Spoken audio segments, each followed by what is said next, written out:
so that we can get to teach each other what is involved when it comes to communication.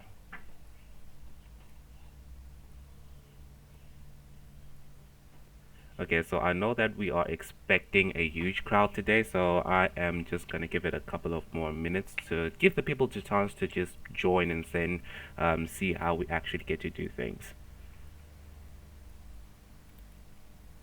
So in the meantime, guys, if you want to grab a cup of coffee, a cup of tea, um, an orange juice, whatever the case might be, you can actually grab that just as long as it's not an alcoholic beverage, because we would not want you to lose your senses whilst we are in this class. So, let's just give people, okay, I'm just going to give people literally up until, let's just say 2 minutes, and literal 2 minutes, and then we can get started.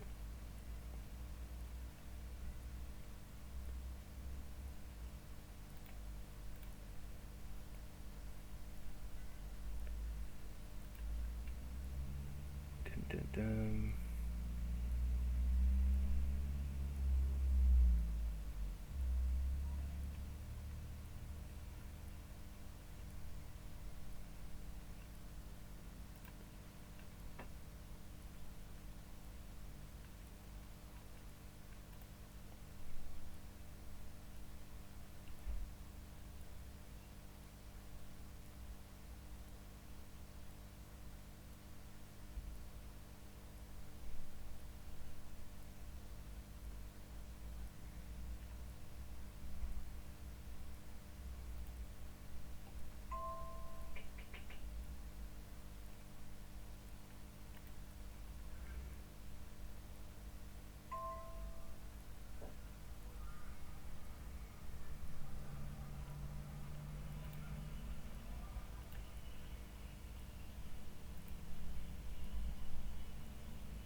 Okay, I think just to make things better, let me just share my entire desktop, because if I share window by window, there's going to be some content you people are going to miss, of which I want you guys to not miss anything, so I am just going to share this entire desktop instead.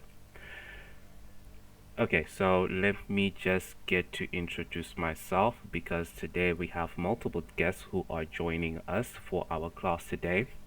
So, my name is Daniel Savetu. I am a network engineer. Jays. So I started in the IT industry since 2014. So this must be my 10th year right now, my 10th year anniversary.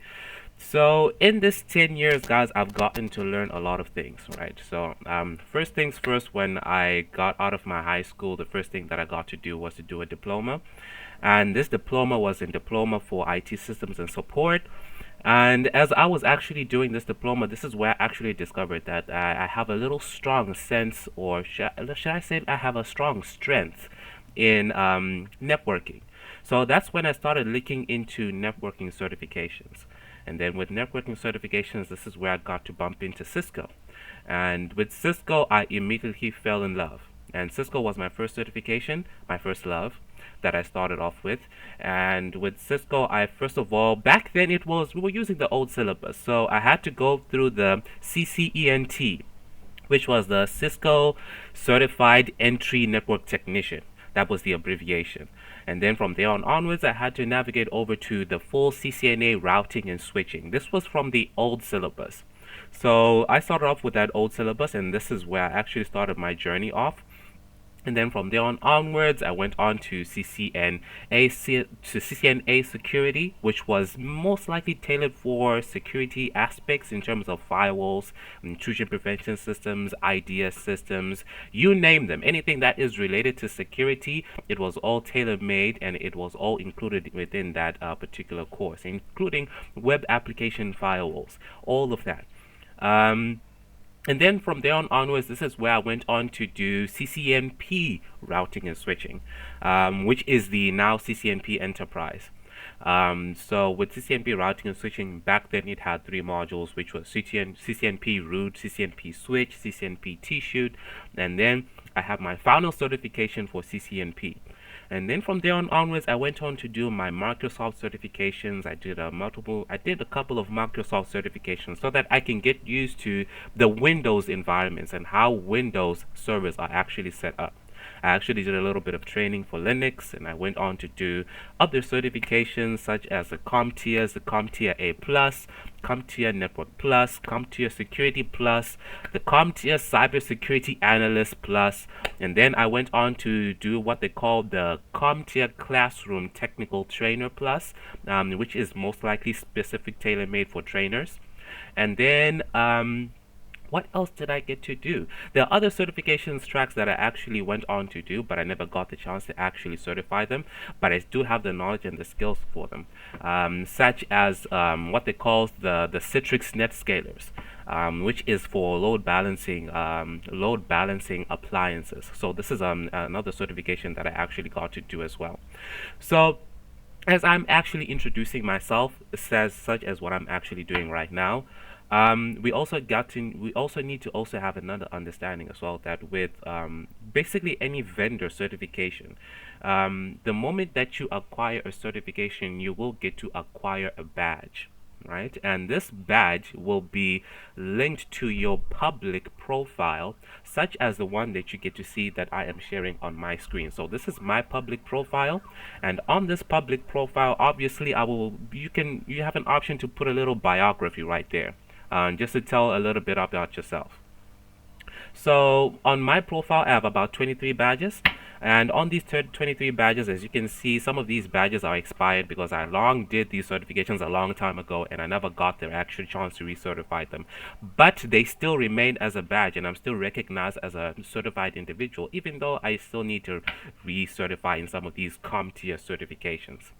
But like I was actually mentioning to you guys, this is my CompTIA Security Plus certification. This is basically my public profile.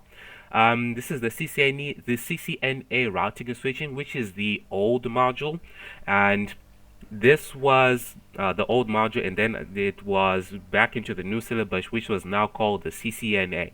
It was no longer called the CCNA routing and switching or anything. It was now just called the CCNA currently right now. So other than this, these are some of the certifications that I actually acquired. Like I mentioned to you guys, the CompTIA Network Plus, the CompTIA Security Plus, the CompTIA A Plus, the CompTIA, I have another CompTIA one, yeah, the Cybersecurity one, and then another Cybersecurity Analytics Professional, and then another one which is for the Classroom Trainer or Classroom Technical Trainer. That is the full abbreviation.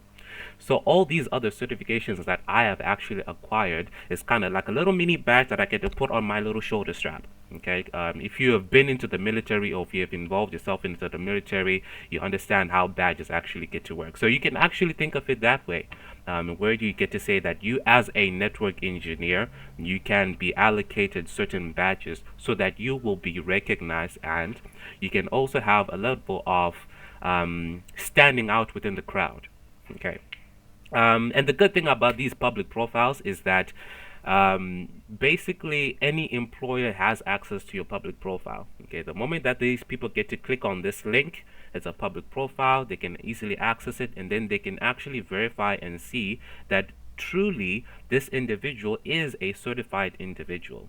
So it's one of the things that we actually want to ensure that all of our students, as for the Mr. F's Academy, can actually get to walk through this track. Because the moment that you have these badges, you now have the ability to actually stand out from the crowd.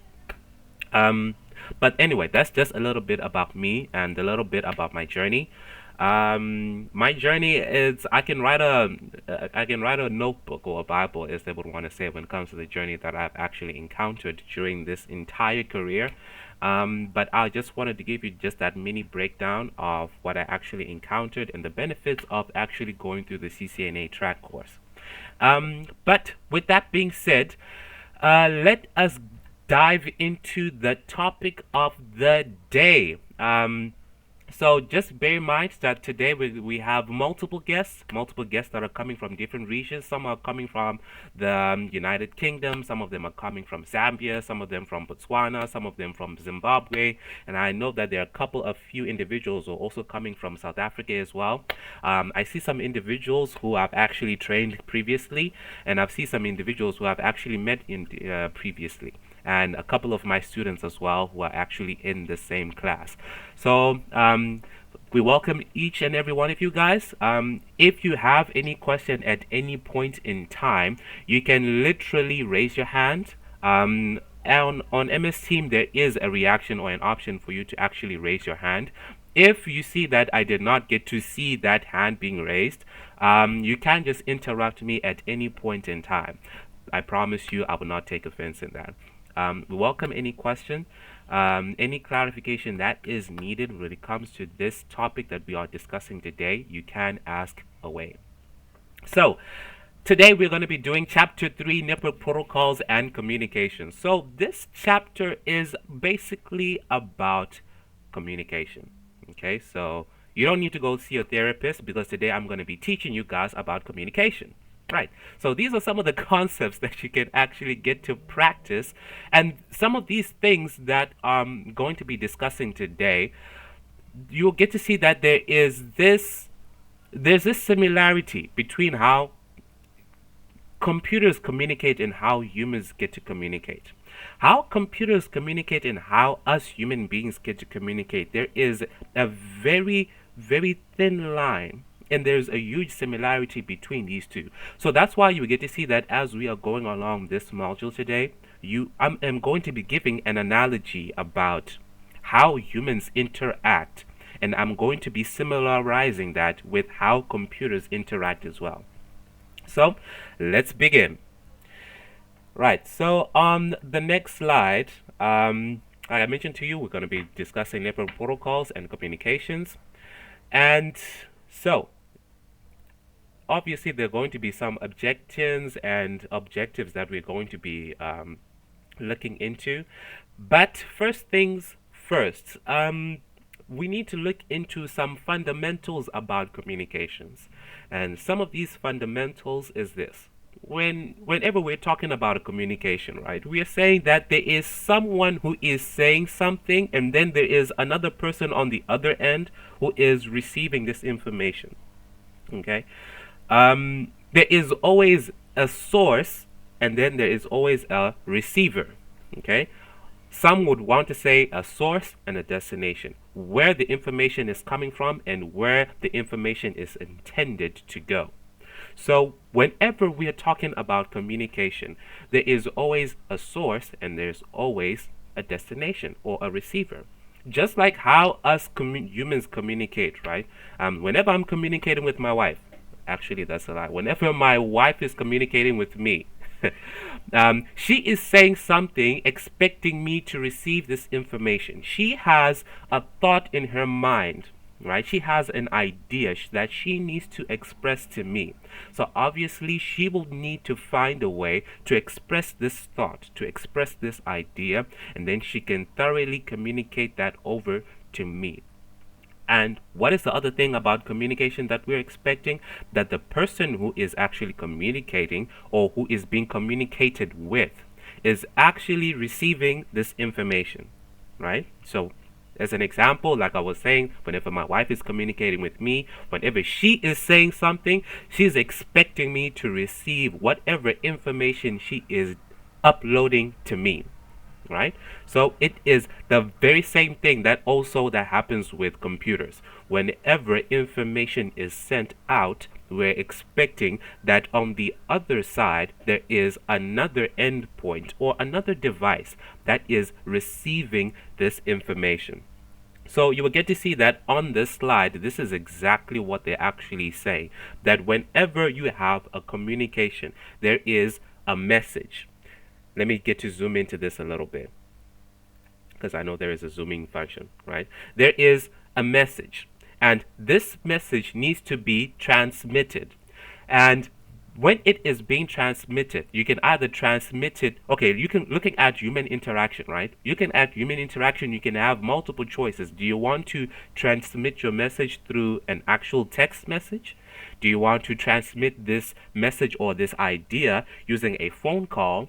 Or if this person is right next to you, do you want to transmit this message using a one-on-one conversation, as an example? So all of these transmission mediums or transmission options is what we have when it comes to communication, right? It is literally the same thing that happens with computers. A computer will have a message, and within this computer, it will start to figure out that how am I going to send out this message to the receiving point? Am I going to send this message using a physical transmitter or a wire, or am I going to send this message using a wireless media? Okay, as a hypothetical example. So that is the same thing that also happens with computers. They have a message, and this message needs to be transmitted in a certain way, and we're expecting that the receiving end will get to receive this message and will also get to acknowledge and to say that, okay, I have received the message that you have sent me. Okay, so that is basically communication, right? So over here, I just put up two avatars. And on these two avatars, if I'm going to say, okay, fine. Let's say this is Janet. Okay, this is Janet on the left-hand side. And then Janet needs to communicate with, okay, fine, I'm just going to call her Ali. I'm just going to call her Ali. Okay, fine. Let me just call her Ali. Right, so obviously Janet has an idea of some sort, right? Or maybe she figured out something. Or maybe she went for shopping and then she figured out, okay, there is a sale about a handbag. Okay, so you're gonna have to excuse my artistic pen drawing over here. I'm not so much of an artist. I'm an engineer. Okay, so just get to understand that some of these things that I'm going to be drawing is going to be looking like a handbag or something that looks like a handbag. So over here, we have a handbag. Janet went shopping and then she saw a handbag, which was not so pricey, but something that is affordable, right? Whatever the case might be $20 or $50, whatever the case might be. So Janet now needs to communicate or to make Ali aware that Ali, I have found out that there is a handbag of a certain price. Are you also interested in this handbag? Just get to know that there are some unconscious things that we humans get to do. Unconsciously, we get to decide which language we need to speak. Okay, unconsciously, you get to decide how are you going to deliver a message. So some of these things that you also need to take into considerations that happens within us as humans is the same thing that also is going to happen to computers. Because if Ali was of a different ethnicity, okay, let's say if Ali was Asian, or of an Asian persuasion of some sort, okay, and she has multiple languages that she also speaks. It means that Janet needs to communicate this information to Ali in a language that she also understands. Okay, and what is the most universal language that people understand? It's going to be English. Okay, so in this example, I'm just going to say that these two, they are both very lingual in the English language. Okay, so that Ali can get to understand what Janet is trying to say.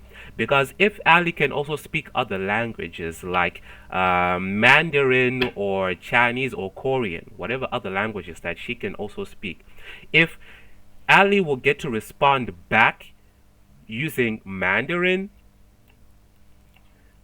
I'm just going to say Mandarin over there, then what is the most likely thing that's going to happen? It means that Janet will not understand what Adley is actually saying. Okay, so I'm just going to say Mandarin over there. Mandarin.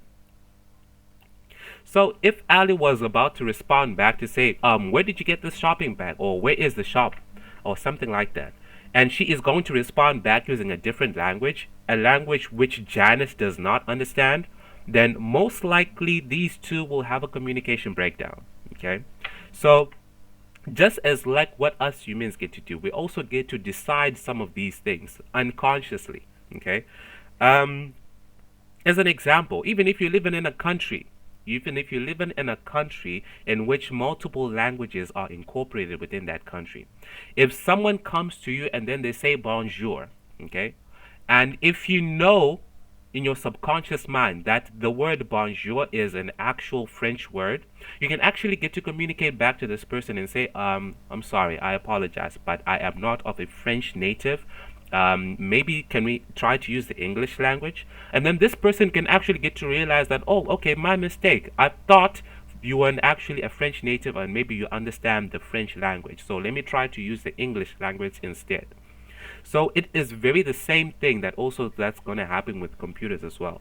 That whenever they are communicating, they actually get to decide which languages that they're going to use. Are they going to use a universal language? Or are they going to use a specific language which is not so universal? So some of these things you also need to understand that this is all part of the communications that happens within computers. So as we are actually going through this, I'm going to be running through a couple of slides where I'm going to get into detail when it comes to these types of communications. So on the next slide, right, now we need to start defining certain things.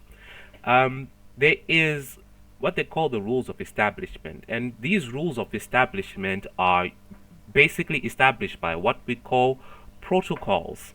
Okay. Now, these protocols are necessary. These protocols, think of them as a language. Okay, think of them as a language. Languages that are used for basically communication. Now, these protocols, they are the ones that get to dictate or determine how computers are going to communicate. Okay, these protocols, they actually get to determine language or grammar. They get to determine the speed at which computers get to communicate. They get to determine is the other side going to acknowledge, or we do not expect that other side to acknowledge what I'm actually saying. So these protocols are also used and they are very effective when it comes to communication.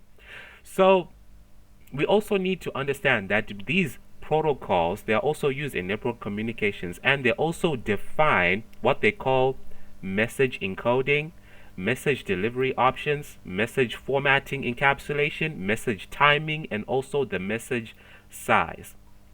Right, when we're saying message encoding, right, we're just trying to say that how is the message going to be encoded, right? I know these are some of the terms, and if you're not so used to these terms, encoding just simply means, let's just say type, as an example. So encoding just simply means type for now. And then message delivery options. How is this message going to be delivered in the first place? We're going to be discussing various delivery options that are actually out there in a minute. And these delivery options, they're actually quite crucial. And they're actually depending on, are you talking to one person, or you're talking to multiple people, or you're talking to everyone? Okay? Because how you address a singular person, one person, and how you address two people in a room that has 5 people, and how you address a full classroom are going to be 3 different delivery options. Okay, this is what they mean by message delivery. Message formatting and encapsulation, we will get to discuss that in detail. Message timing as well as message size. So let us go on to the next slide, right? Right, so message encoding just simply means that each and every message, it needs to be converted to a certain type, right? Each and every message needs to be converted to a certain type. There are certain protocols and there are certain rules that are established within network communications, and these rules expect a message to be encoded or in a certain type. Okay, the moment that a message is moved from one place to the next place, we call that encoding, right? If I get to zoom in a little bit on this slide, if we look at this particular message on the left hand side, if this message needs to be transmitted to a certain media, it means that it needs to be changed or it needs to be encoded to a certain type. And obviously, when this message is being encoded to a certain type, it means that there is a certain protocol that is assisting in encoding this message to a certain type. Okay. This is just in plain detail what they actually mean. Okay. This is what happens when a message is being sent. And the moment that the message is being received by the receiver, what is the receiver going to do? The receiver is going to decode what the message is actually trying to say. And the moment that they get to decode this message, they can actually get to understand what the message is actually saying. I see someone has actually unmuted themselves. Was that an actual question or?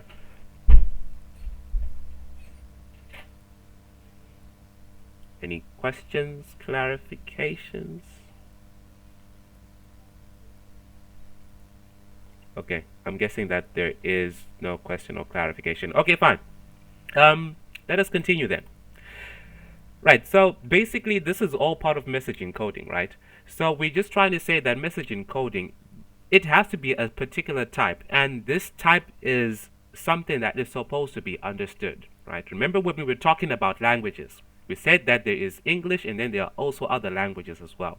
So how a word is pronounced in English and how another word is going to be translated in Mandarin, those are going to be two different things. So it is the same thing with computers. You need to encode a message if it's specifically for English, and if it's going to be converted or translated to Mandarin or French, then it means that it needs to be encoded in a certain way. Think of another way of thinking of encoding is translating or a translation. Okay, how you get to translate words from English to French, or if you need a translator in place, that translator is going to be your encoder. Okay, if that person is going to translate from English to French, they are encoding, and if they're going to decode, it means that it is now moving from French to English. Okay, the vice versa, going backwards. So these are some of the terms that you're also going to encounter when it comes to networking communications. Right. We also need to understand that our computers, they are quite old-fashioned. What do I actually mean by that? Our computers are actually quite old-fashioned. Basically, what we actually mean by this is our computers, they basically use letters. They basically use letters. And if you have ever written a letter, you actually get to understand that on this letter, what are some of the key components that you are expecting? That on this letter you get to write, who is this letter coming from? And on that very same letter you get to write, who is the person who is supposed to receive this letter? Okay? On this letter again, what are we also expecting? The address of the person who has actually written this letter, or the sender of the letter. On this very same letter, what are the also other things that we're expecting? The destination or the physical address of where the letter is supposed to be sent over to.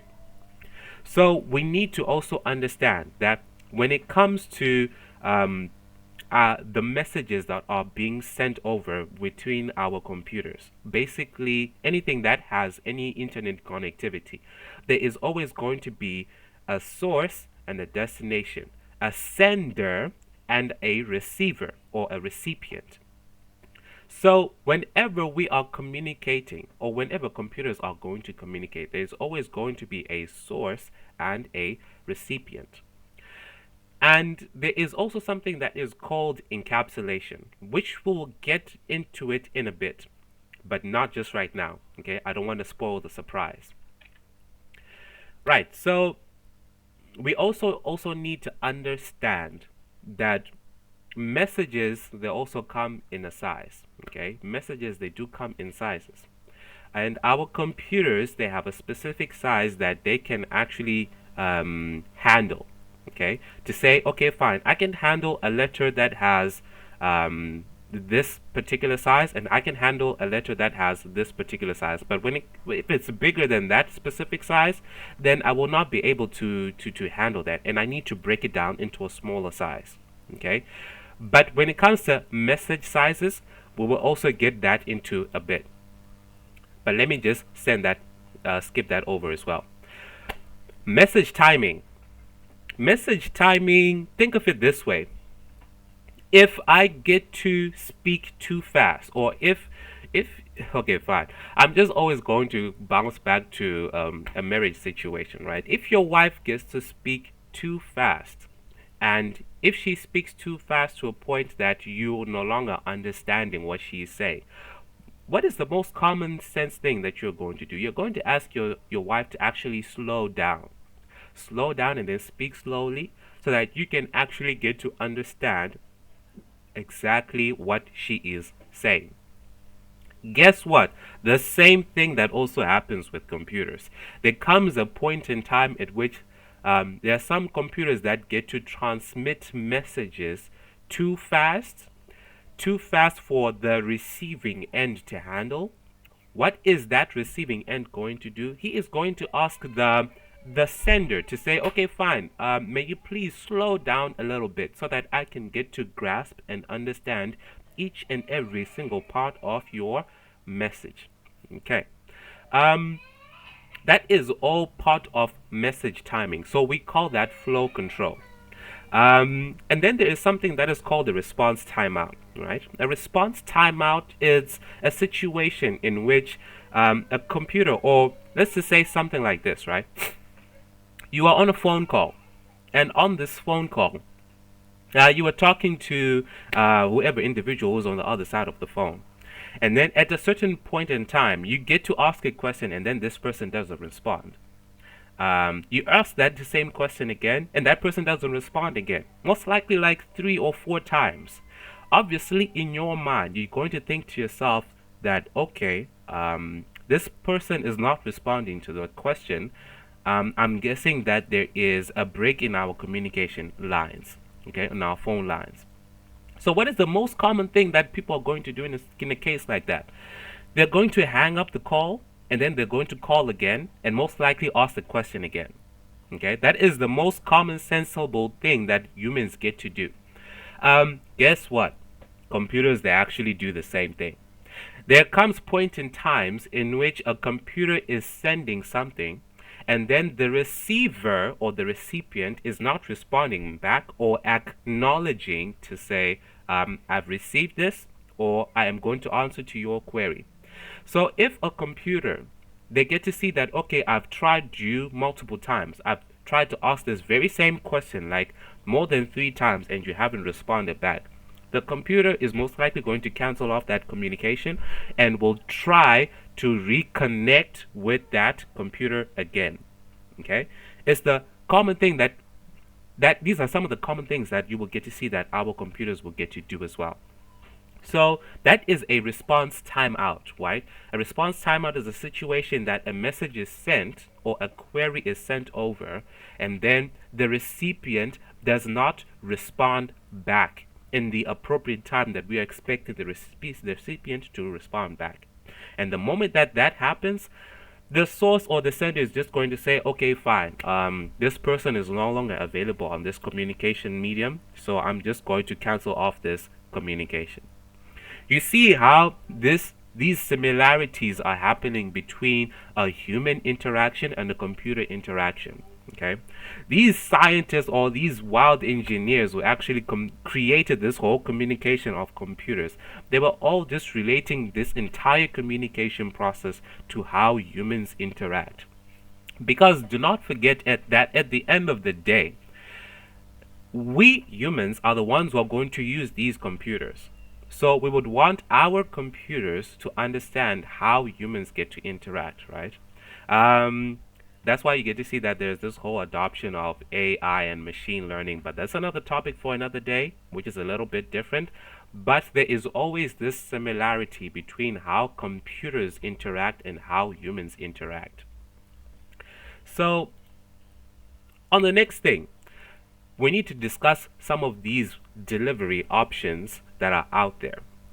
If I am communicating with a single, let's say, okay, let's say hypothetically I have a class of 5 individuals. And in this class of 5 individuals, I want to communicate with one individual. What is the most sensible thing that I'm going to do? I am most likely going to call out the name of that one individual and I'm going to address them most likely privately. Okay? That is a private communication that I am having with this one individual.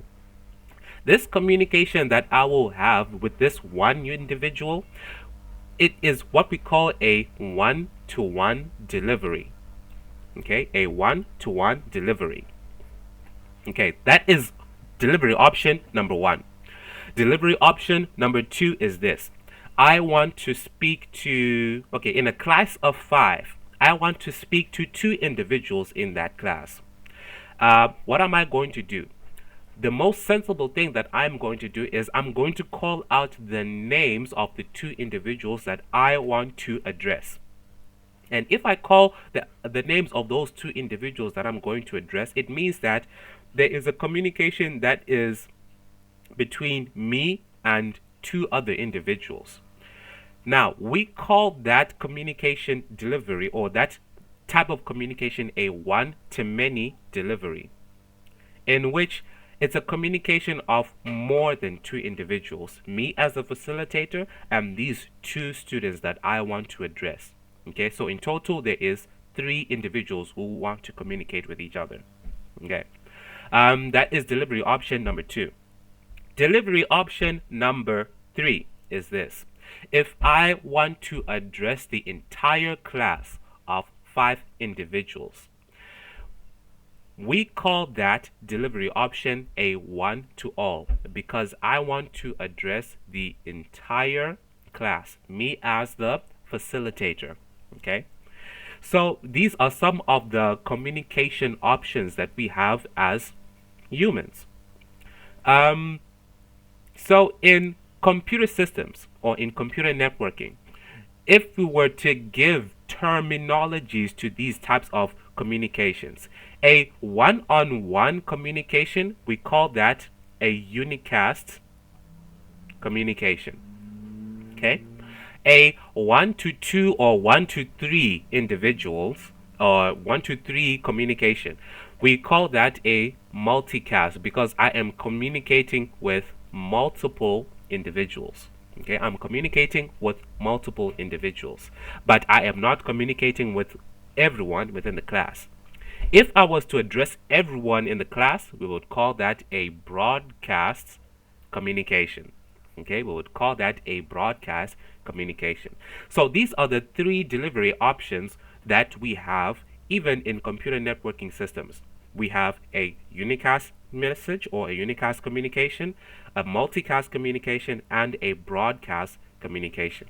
Okay, so some of these things, especially as we are now getting into networking and IP addressing, and we get to see these communications that are now happening in actual fair play, you will get to see these types of communications and you'll be able to understand and you'll be able to note which type of communication this one might be.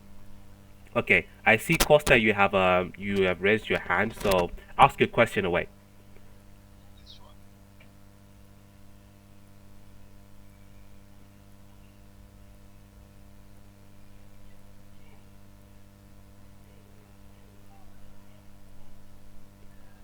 Okay, Costa, I see that most likely you're having some internet related issues.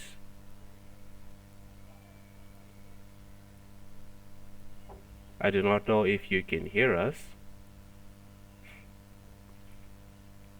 Okay, so what I'll get to do is I will type out a message for you, Costa, and then whatever question you might have, even if you're experiencing some networking challenges, you can actually type out your question here and I would actually get back to you.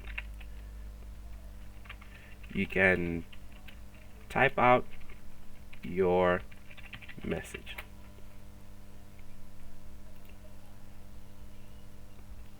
All right. So Costa, we'll come back to you. Whenever you regain network connectivity, you can actually come back and then you can ask your question away. So before I get to move on with the message delivery options, does anyone else have any questions? Anyone else who has any questions or clarifications when it comes to these delivery options?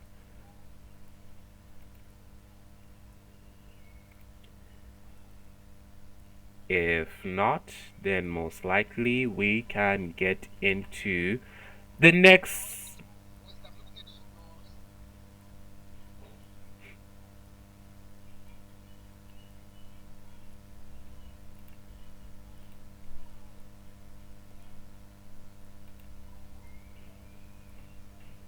Okay, your communication is a little breaking up there. Your network connectivity is a little bit bad.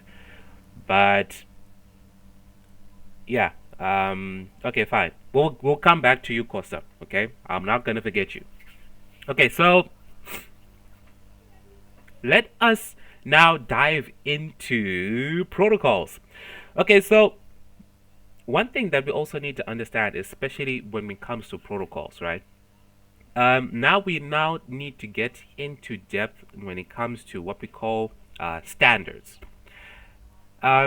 We said that protocols, right? Protocols, they determine and they dictate how computers are going to communicate. So, from a Cisco perspective, there is an actual definition of protocols. And they say that protocols, they govern how computers are going to communicate. Okay, that is one of the proper definitions of protocols. Protocols, they govern how computers are going to communicate. So, with that being said, um, these protocols are the ones that actually get to state rules in which how these endpoints are going to communicate, whether it is your smartwatch, your smartphone, your laptop, your tablet, or even anything that is connected onto the internet. That device, it needs to follow certain rules when it comes to communication. Okay, and these rules are also going to be having protocols or languages that they actually need to follow. So, in order for us to actually get into this, right, um, I am just going to lay out something that is called the OSI model. Let us get into this right now. There is a reference model that is called the OSI model, right? The OSI model, it's an open systems model that is followed by each and every endpoint. So each and every endpoint, they get to follow these rules in terms of communication. So the OSI model is structured in this manner. We have what they call the application layer. The application layer. So if you have like a little mini notebook, you can actually write this down. We have the application layer. We have what they call the presentation layer. We have the presentation layer. Presentation. We have the session layer. We have the transport layer.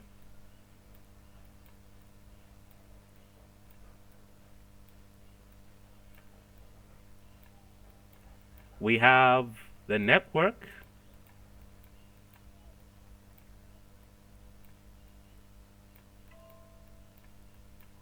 We have what they call the data link.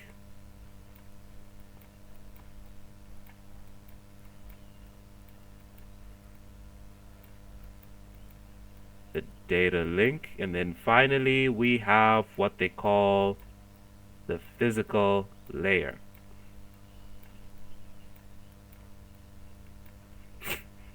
Right. So communication for computer systems is going to be broken down for within 7 layers. Okay. The OSI model, it's a reference layer. Okay, it's a reference model in which us as humans, we get to reference to it and we get to understand how endpoint systems communicate in the first place. So the entire communication process is going to be broken down in 7 layers. And these 7 layers are the ones that I have actually plotted out in this little diagram. Okay, these 7 layers of communications are basically the application layer, presentation, session, transport, network, data link, and then physical. All right, those are the 7 layers that are used for communication. Okay, the entire communication is going to be broken down in such a manner. Right. Um, so, with that being said, in order for us to memorize these layers, because as engineers, right, not just as engineers, but anyone who is within the IT space, there's going to come a point in time in which you are going to need to know these layers, right? Even if you're going to dive into servers, um, Windows servers or Linux servers, you're going to come in point in time in which you need to fully understand these 7 layers of communications. So, with this being said, there is a way for you to better memorize these 7 layers. Just like the way that I have plotted them out on this diagram. I know these layers like second nature for me. So, it's the same thing with each and every one of you guys. We would want you guys to know these 7 layers at like the back of your hand. Okay? So, a way for you to memorize these layers is we use certain analogies. Matter of fact, they're not actually called analogies. There's there's a particular term for it in which you can actually get to mimic these layers. So I'm just going to plot this one out. Okay, I'm going to use a different pen. Let me just pick out green. I'm just going to say all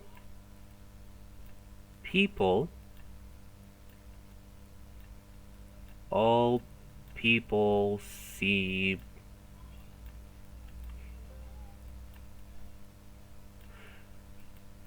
to need. All people seem to need data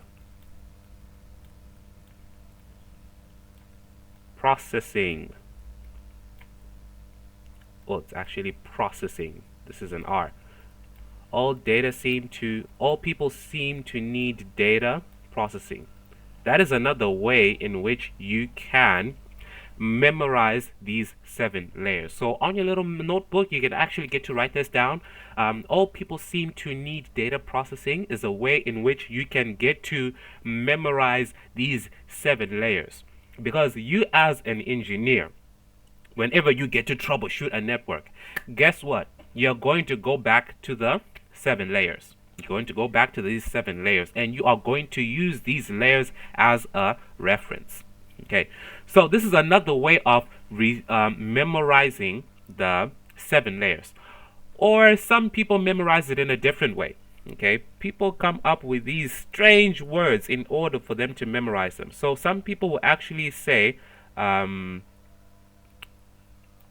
please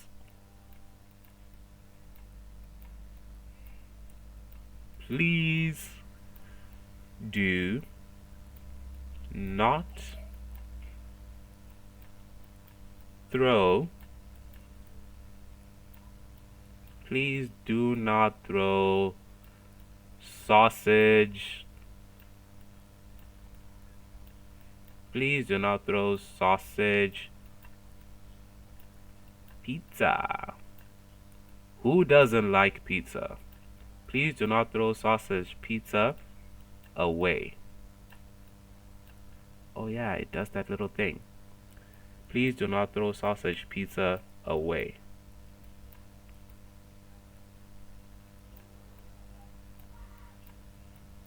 Okay, that's a weird thing that my pen is doing. Let me just look for an eraser.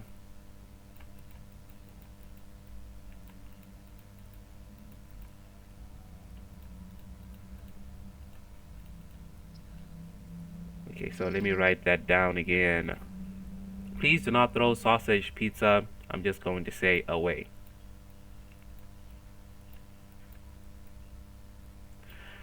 Right, so with please do not throw sausage pizza away, it's another way of memorizing the 7 layers. But you're going to be memorizing them coming from layer 1 going upwards to layer 7. So this please is going to be standing for physical. The do is going to be standing for data link. The not will be standing for network. The throw will be standing for transport. The sausage will be standing for session. The pizza will be standing for presentation. And then finally, the away will be standing in for application. Okay, so these are some of the mnemologies or mnemonics. Yes, mnemonics, that's the term. These are some of the mnemonics that you can actually use to memorize the OSI model. These are some of the mnemonics that you're going to use to memorize the OSI model. The please do not throw sausage pizza away, which is coming from layer 1 to layer 7. And then there is the all people seem to need data processing, which is coming from layer 7 to layer 1. So let me see if I can actually plot it out right next to the layers.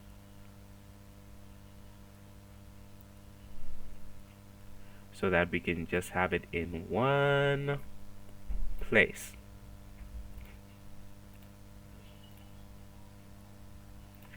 Let me just still use this pen.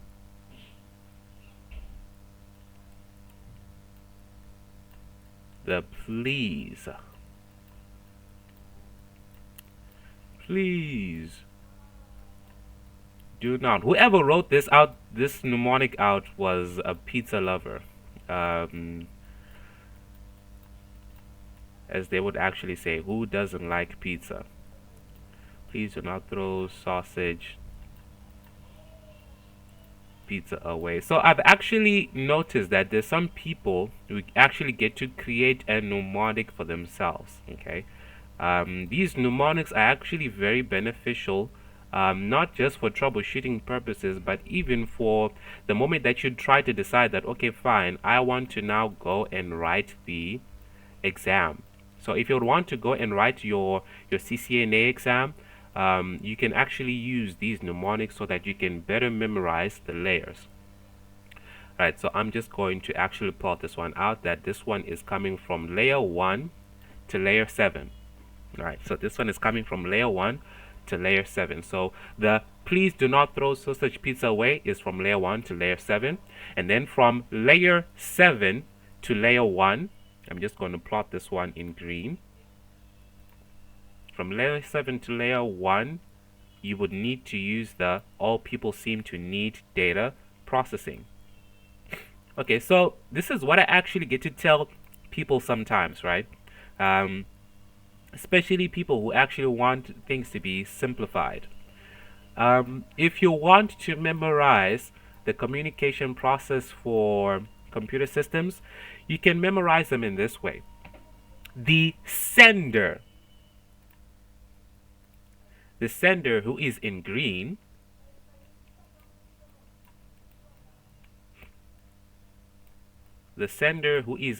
whenever he is sending out information, you're going to use the mnemonic for all people seem to need data processing. And the receiver right there, I'm just gonna use purple for this one, who is the recipient. The recipient most likely is going to use this mnemonic. The mnemonic for please do not throw sausage pizza away. So you can actually use these two mnemonics at the same time. You can use the mnemonic for the sender. The mnemonic for the sender will be all people seem to need data processing. And then the mnemonic for the recipient will be the please do not throw sausage pizza away. So you can actually use these two mnemonics at the same time. Right, so that's another examination tip that I can actually tell you, especially for those who actually want to venture into the examination process of CCNA.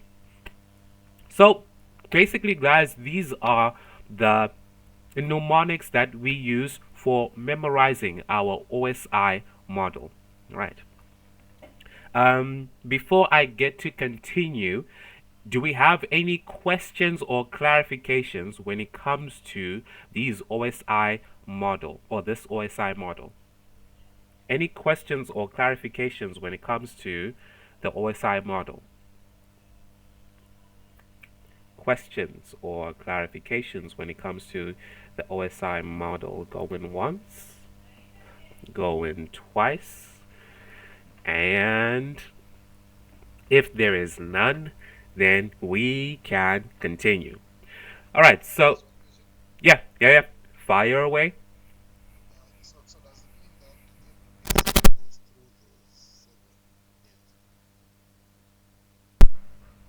Yes, that is exactly what it means because remember, this OSI reference model, it is breaking down the communication. So each message that is being sent by a computer, it needs to go through these 7 layers exactly the way that we have plotted them out.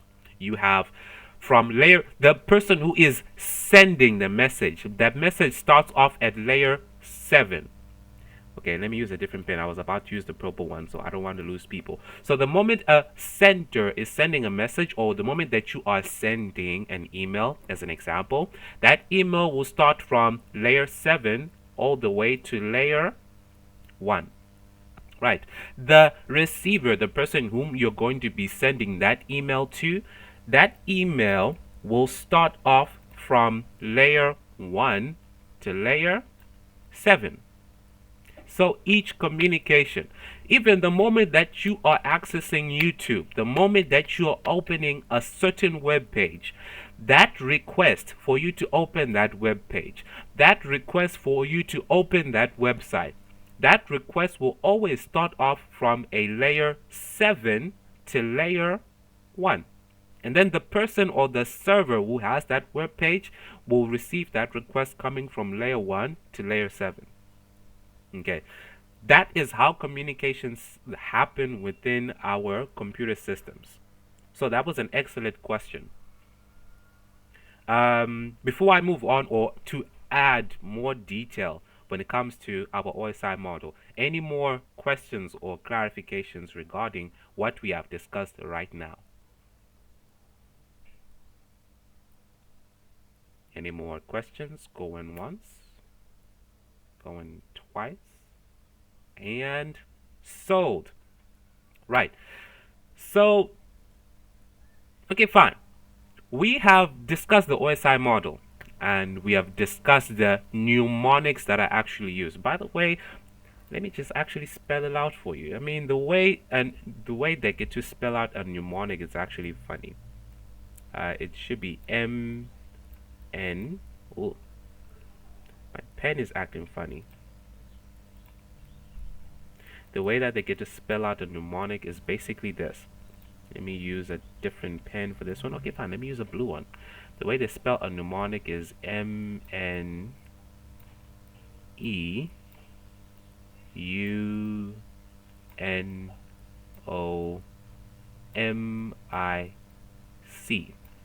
That's how they spell mnemonic. Okay, a mnemonic is basically a statement or a sentence that is basically used to memorize either a term or a terminology. Okay, so we are going to be using these two mnemonics. The all people seem to need data processing, that is mnemonic number one, and the please do not throw sausage pizza away, that is mnemonic number two. So basically, these are the two mnemonics that are used when it comes to communications. Right. Um, I just wanted to actually clarify that and point that out. But anyway, with that being said, let me erase some of this content because I want to add on to the fun things when it comes to communication.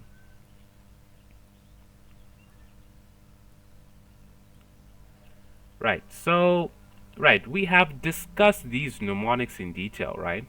And we said that these mnemonics are actually used to better memorize the communication process at each and every level of a computer. Um, and we said that each message that is being sent out by a computer is going to be broken down at each level, right? So at each level, whatever message, even if it's a simple email, that message is going to go through all 7 of these layers. So with that being said, we also need to understand that what did we say protocols are? Um, Protocols are basically a rule that determine how an endpoint system that how is it going to communicate? How are you going to establish a communication in the first place? Um, we also need to understand that since we have these 7 layers, at each layer there is something that we call a PDU. A PDU, right? Which just simply means a protocol data unit. Let me find somewhere where I can actually write that. It simply means a protocol. Simply means a protocol data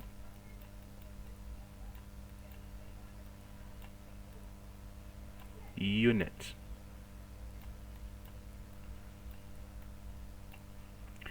Right, so these protocol data units, they actually get to define what type of format that message is going to be at each level. Okay, at each level of this OSI model from layer 7 all the way to layer 1, this protocol data unit, it gets to define what format or type that message is going to be at each level. Okay, so just to give this one a little bit more definition or a little bit of beef. Right, so when it comes to protocol data units, we need to also understand that at layer 7, no matter what message is being sent or received, at layer 7, that message is just going to be just raw data or raw information. Okay, that is at layer 7. So if you want to send an email, okay, as an example, you type out an email, and then blah blah blah blah, regards Daniel, send. At layer 7, that email will just be just raw data, a raw piece of chunk of data, which is just an email. At layer 6, it is still this raw piece of data. Okay, we will get into the purpose of each and every layer, but for now, let us start off with this. At layer 6, it's still that raw piece of data, right? And then at layer 5, it is still that raw piece of chunk of data, which is still that email. But things get a little bit tricky when it comes to at layer 4. At layer 4, this huge chunk of data, right, this email, it needs to be broken down into smaller pieces. It needs to be broken down into smaller pieces. As an example, if you're going to chew a potato, right, there is no way you are going to swallow a whole potato without chewing it.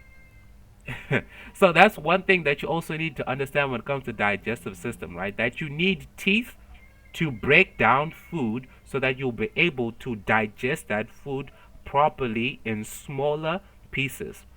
You're not going to swallow that potato as a whole. You're not going to swallow a beetroot as a whole. You need to chew it and then you can digest it whilst it's in smaller pieces. This always happens at layer 4. You take this piece of data and then you break it down into smaller files.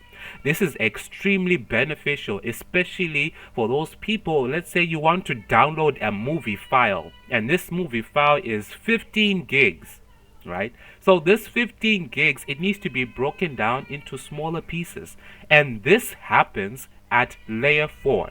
And the moment that happens, each and every single piece, we call it a segment.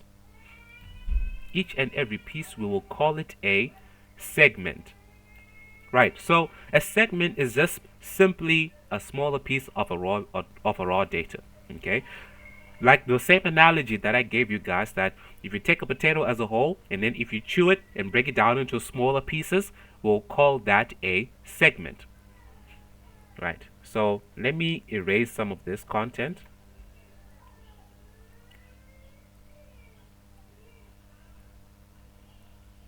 Let me break down some of this content because I am about to do something that is a little bit technical, right? So you have your data right there.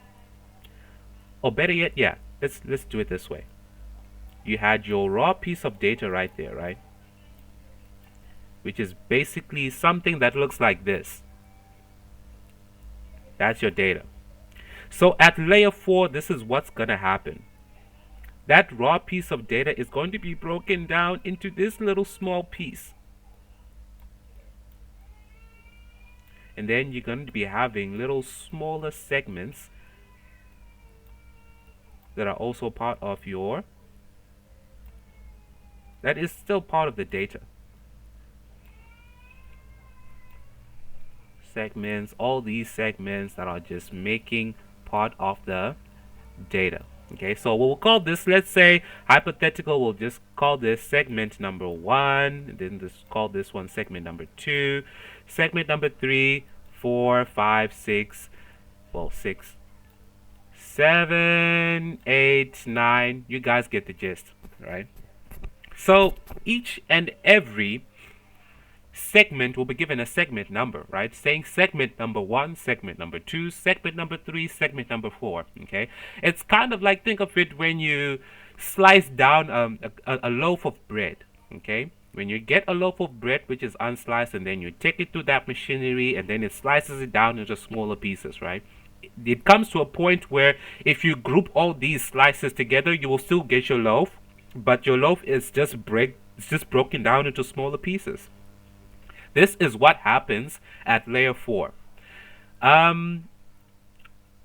Then each and every segment now needs to be sent over to layer number 3. And the moment that each and every segment is sent over to layer number 3, we will no longer call them segments. They are now called a packet. Okay, they are now called packets. Okay, so let me erase this information because I have illustrated this, which is extremely beneficial. So now this is where you have your segment, right? So let's say this is a segment, the one that I'm going to write out data. And this is, let's say this is gonna be segment number 1 as a hypothetical example. The moment this first segment is sent over to layer number 3, this is exactly what's gonna happen. At layer 3, this is going to say, okay, fine, we are now going to call this a packet.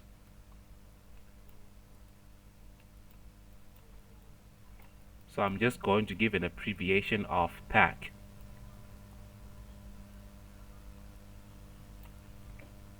At each and every segment, segment 1, segment 2, segment 3, segment 4, each and every segment will be added an extra information which is related to IP addressing. So the moment that these IP addresses are added, we'll now call it a packet. Within the layer 3, we are expecting some addressing information. This addressing information is basically meant for dictating who is sending the message and where this message is supposed to go to. Okay, as an example, if I am going to send a letter and this letter is intended for an address that is in Zimbabwe, in Harare, Zimbabwe, I am most likely going to say that I am in Cape Town. I am Daniel Savetu residing in Cape Town, and this message is supposed to be destined for Sharon something, Sharon XX, who is living in Zimbabwe, Harare. Okay, so the moment that we add that addressing information, we are now calling it a packet. Okay, but when it comes to networking systems, these packets, most likely this is where you get information for IPs, IP addressing. All right, this IP addressing information most likely is information about the source IP, which is basically the IP address of the computer that is sending the message, and we're expecting the IP address of the person who is supposed to receive this message. So as an example, let me plot it out so that we can actually be on the same page. So let's say the IP address of this computer system or this sender, let's say the IP of this sender is 192.1. Matter of fact, let me make it even more simplified. Right? So if I'm going to write out an address of this sender, let's say this sender has an IP address of 1.1.1.1, and the receiver or the recipient has an IP address of 1.1.1.2. Okay, 2. Okay, so this is the sender, this is the recipient. So this information, the information of the IP address of the sender and the IP address of the recipient, will be added on each and every segment. So the moment that is added on that segment, we will now call it a packet. It is no longer called a segment. It is now called a packet. So this is the information that we are expecting to be added at layer 3. Okay. Now, I'm going to add some more information on top of what I've actually discussed. So the moment that this packet is now going into layer number 2, now, it will have a different name, and this name will be called a frame, or people just call them frames. So what happened to our packets in the first place? More information has been added onto our packets. So I'm just going to call this frame.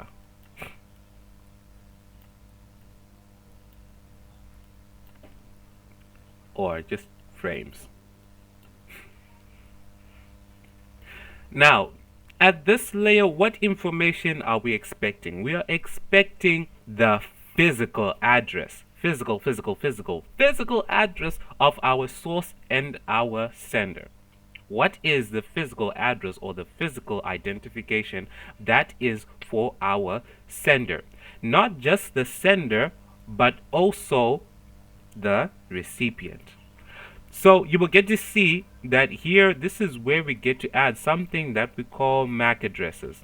Of which MAC addresses, this is a complete topic that we will have to discuss, but just to give you a brief overview, a MAC address is a physical address that is assigned to our end systems. A MAC address is it's an address that is literally tattooed on your endpoint device.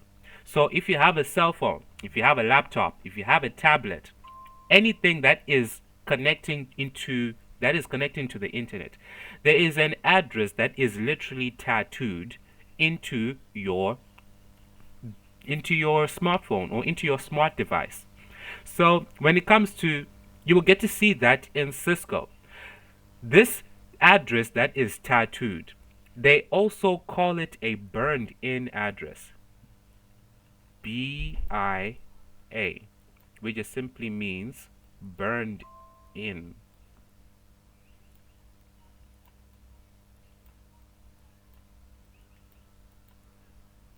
Burned in.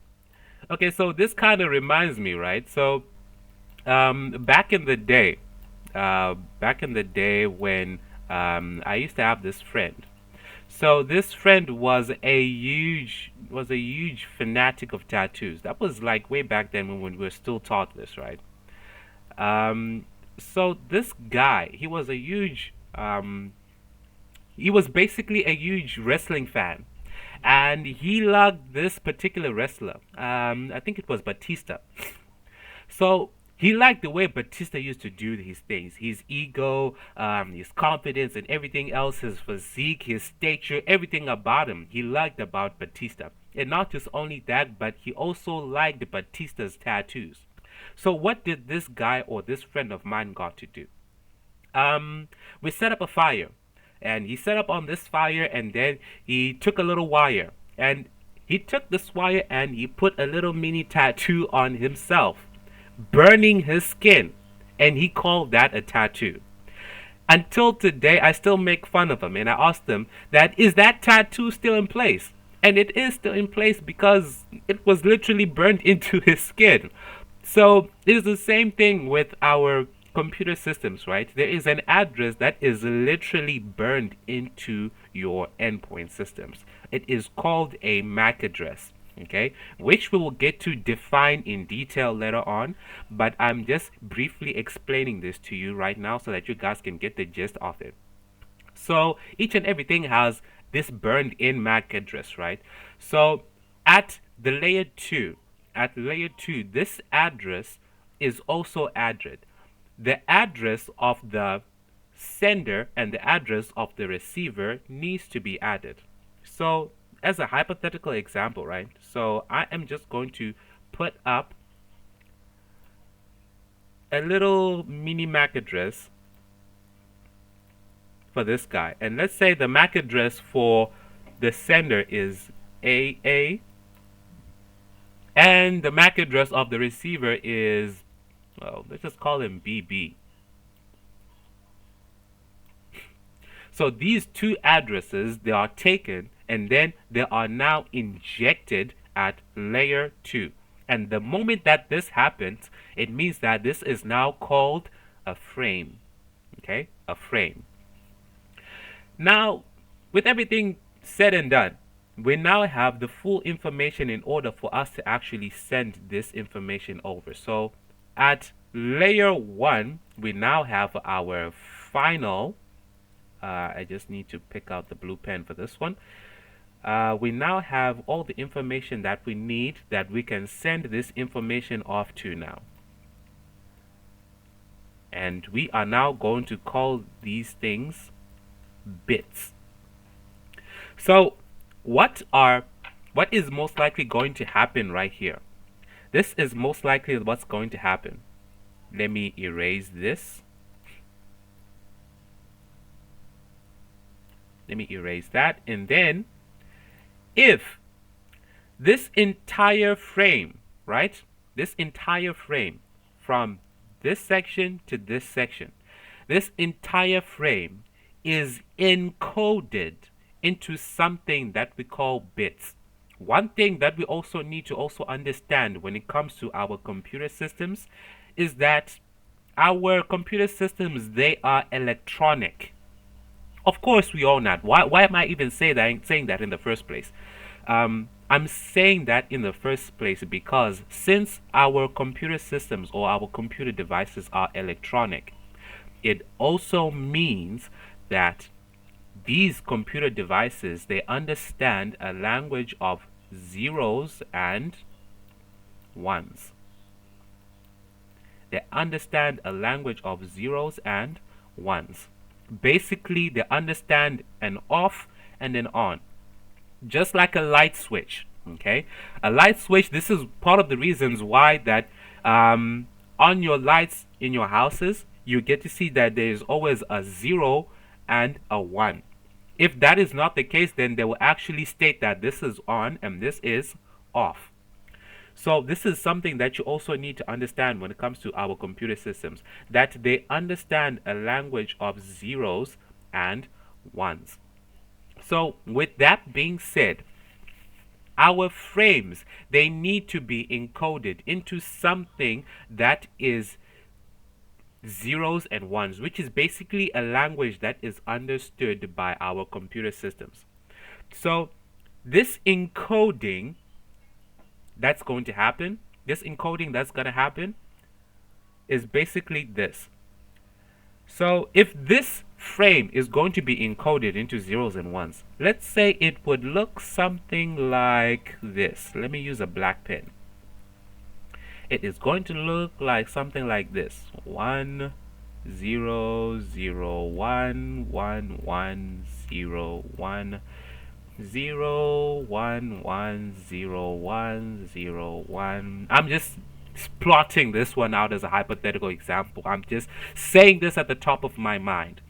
So your computer is the one that is smart enough that will get to encode.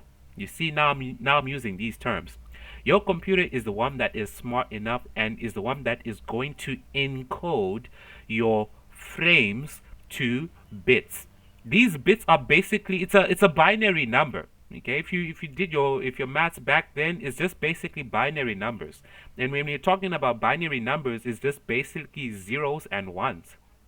So your computer systems, these are electronic systems that will understand a language of zeros and ones.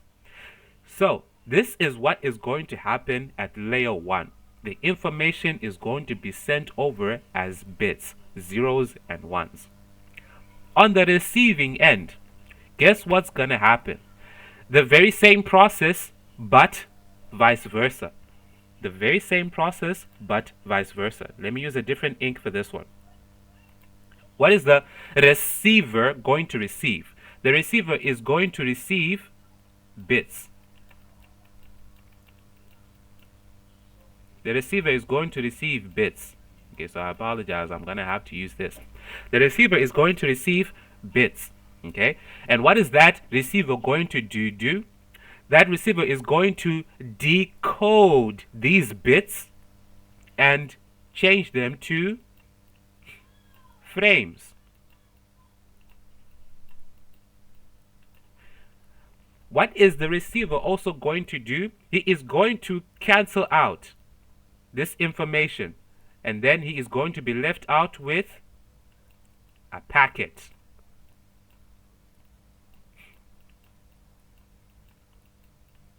Right. The moment that this person is left out with a packet, he verifies all the information, and then he takes out this packet and then he moves it to layer 4. And then on layer 4, what do we have? Segments.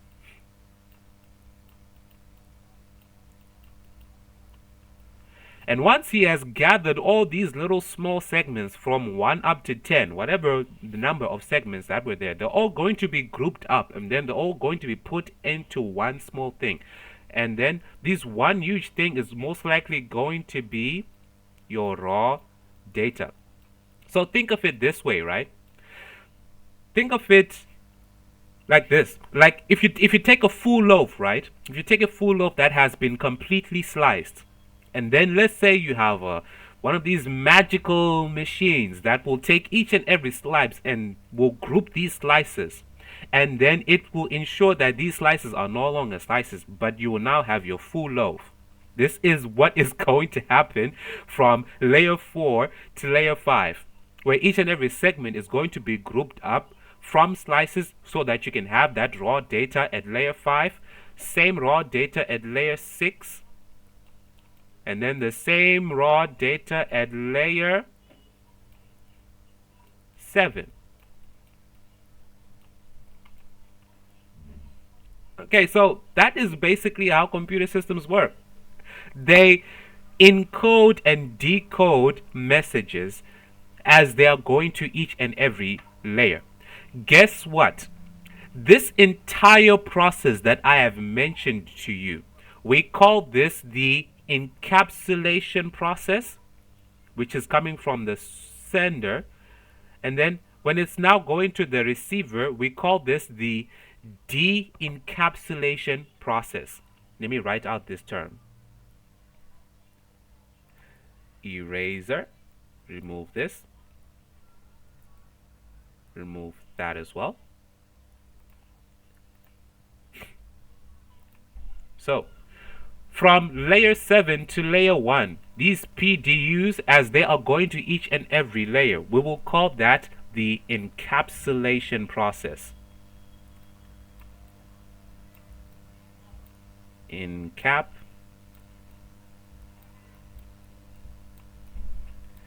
Jeez. Okay, fine. Let me write it over here. Encapsulation process. We call this one the encapsulation process. The encapsulation process. The encapsulation process is basically a process where your raw chunk of data, that huge raw chunk of data that I plotted out previously, is broken down into smaller pieces. Okay, and it is given a segment number, and then the moment that this segment moves from layer 4 to layer 3, we now call this a packet. And then that packet, with the moment that it moves from layer 3 to layer 2, we will call that a frame. And then when this frame is now encoded into bits, we will now also basically call that bits. It is still part of the entire encapsulation process. And when you are now going the opposite direction, going from bits to frames, this is also decoding the bits, but it is also part of the de-encapsulation process. Let me write it over here. The D dash, the D dash encapsulation process.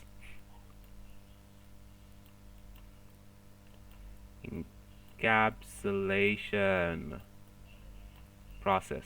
So basically, this is something that most likely you would also need to understand when it comes to our computer systems, that they go through this encapsulation process and de-encapsulation process at each and every layer. So the sender, when he is sending a message, that message will go from each and every layer, and we call that the encapsulation process. The receiver, when he is receiving this information, he will go from layer 1 to layer 7, and this will be called the de-encapsulation process. Whilst we are still here, do we have anyone who has any questions or clarifications when it comes to the encapsulation process and the de-encapsulation process? Edson. Okay, Tonderai. Okay, fine. Let's go with Edson first, and then we move on to Tonderai.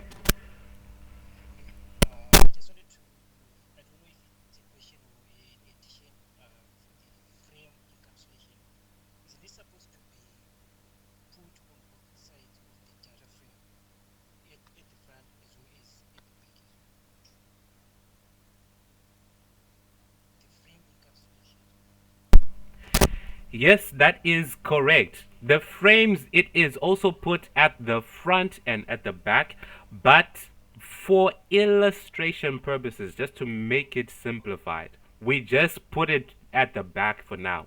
But later on, when we get into detail, especially when we're looking at layer 2, this is where we get to mention what is this frame and how is it really made, and what makes it a frame a frame. So there's information that is definitely put at the front, and then there's information that is put at the back. and within this frame, what is inside this frame. So there is into depth that we will get to explain about that later on. But yes, you are correct. Tuenderai.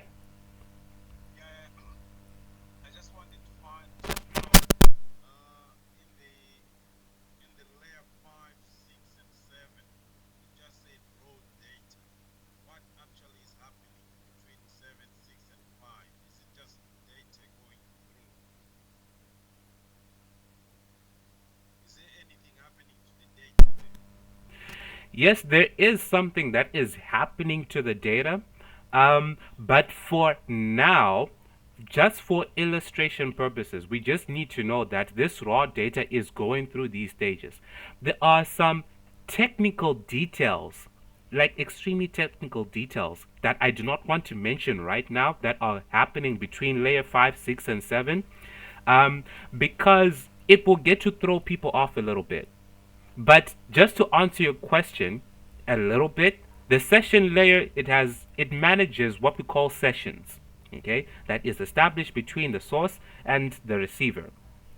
The presentation layer is responsible for presenting this raw data in the format that is supposed to be presented. As an example, just like how we know with pictures, you have a JPG, you have a BMP, you have a PNG, you have different formats of pictures.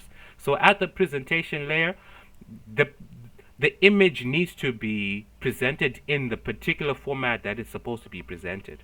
And then finally, layer 7. You see what I was actually saying about the specific details that are happening between layer 5, 6, and 7. These we will get into depth when we move on to next week. But for now, we can just get to understand that we are working with raw data, just for now. Anyone else who needs any clarifications or basically a question that anyone that has about the OSI model? Going once, twice. But is this information digestible? Can we actually understand how these computer systems communicate? Or is it still information that we're still trying to understand and grasp how all of this is working?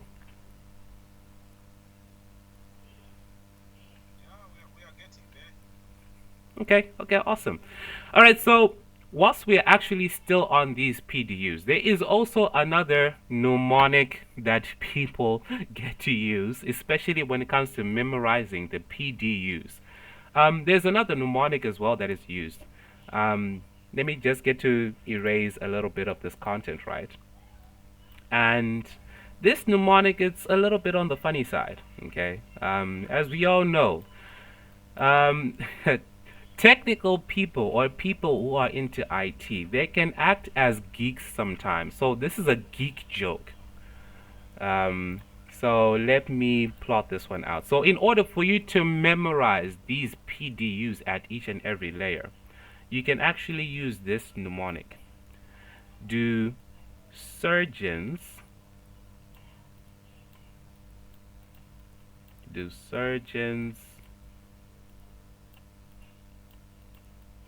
pay for, that should be an F, do surgeons pay for beer? Yeah, I know. It's a corny joke, but it's a mnemonic that works, okay? It's something that will get to stick to your mind that, okay, when it comes to these PDUs, there was a mnemonic that was used in order for you to memorize these PDUs. So you can actually use this mnemonic to memorize these PDUs at each and every layer. The do surgeons pay for beer? The do just simply stands for raw data that is being encapsulated from layer 6, 7, from layer 7, 6, and 5. And then the surgeons is just simply standing for segments. The pay is standing for packets. The 4 is standing for frames. The beer is standing for bits. So you can actually use this mnemonic so that you can better memorize these PDUs. The do surgeons pay for beer mnemonic? Okay. Um, any questions, clarifications on these terminologies? The encapsulation process, de-encapsulation process, PDUs, and all the likes. And like I mentioned to you guys before, um, the life of an engineer literally resides on these layers, because there comes a point in time that you, as a technical person or as an engineer, you need to describe where the fault lies.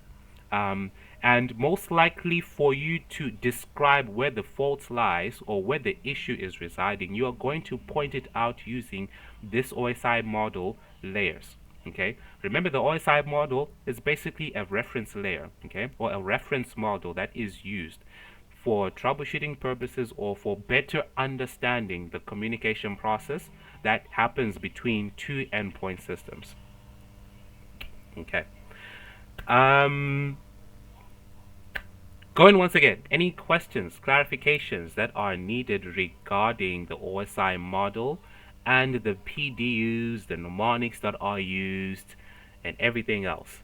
Costa, you have a question. Okay, so PDU, let me get back to that. So PDU simply stands for Protocol Data Unit. Okay, so now I am the one who is running up space. It stands for Protocol. Where can I write that? Okay, fine. Let me use that space. PDU stands for Protocol Data Unit. Let me grab a pen. Stands for Protocol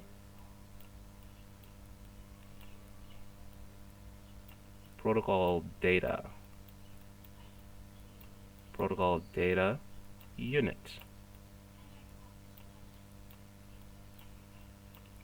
That is what PDU stands for, the P, the D, and the U. So basically, the PDU is this raw data that is being encapsulated at layer 7, layer 6, layer 5. The PDU is also the segment that is at layer 4. The PDU, there is a PDU format for layer 3. There is a PDU format for layer 2. There is a PDU format for layer 1. Right, so excellent question. Anyone else who has a question or a clarification regarding what we have discussed about the OSI model? Questions, clarifications? If there is none, I guess we can move on to the next. Okay, so now we are about to jump into the slides again, because for now we're extending. We now have an understanding of what our OSI model is looking like and how to actually navigate through these models, the mnemonics that are used to understand these mnemonics, these layers. So now let us get into some of the terminologies that are being referenced to when it comes to our topic. So we have discussed network protocols, and some of these network protocols, we are going to be looking at them in detail. As an example, if I get to remove this content, if I get to remove this content,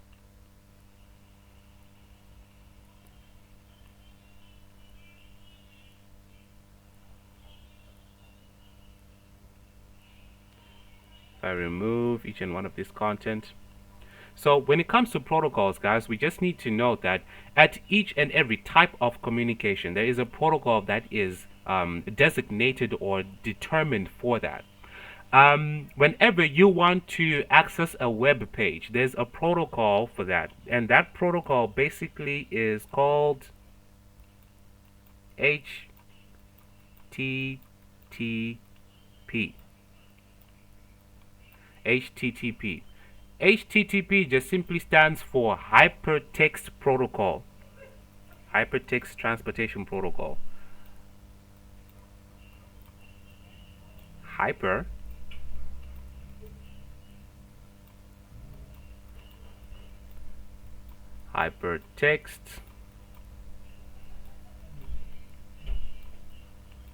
transportation, and I'm just going to say prot for protocol. Prot for protocol. So we also need to understand that we have all these different types of protocols that are out there, right? Whenever you want to access a web page, when you are going through online and you are going through these web pages, whether it is a secure web page or an unsecure web page, obviously as a network engineer or engineers, we do recommend that you always are accessing a secure web page. But these web pages most likely are always going to be at HTTP or HTTPS. So this particular web page, right, this is most likely what you would find at layer 7, specifically at layer 7, right? And this web page, what are you going to find within this web page? You're going to find pictures, you're going to find text, you're going to find video images.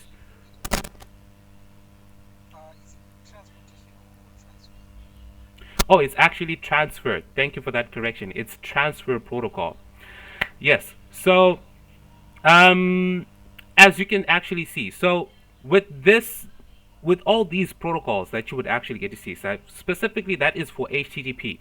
So HTTP, it presents web pages, your pictures, your text, your images, videos for some web pages, whatever contents that you can think of, it will be presented by HTTP.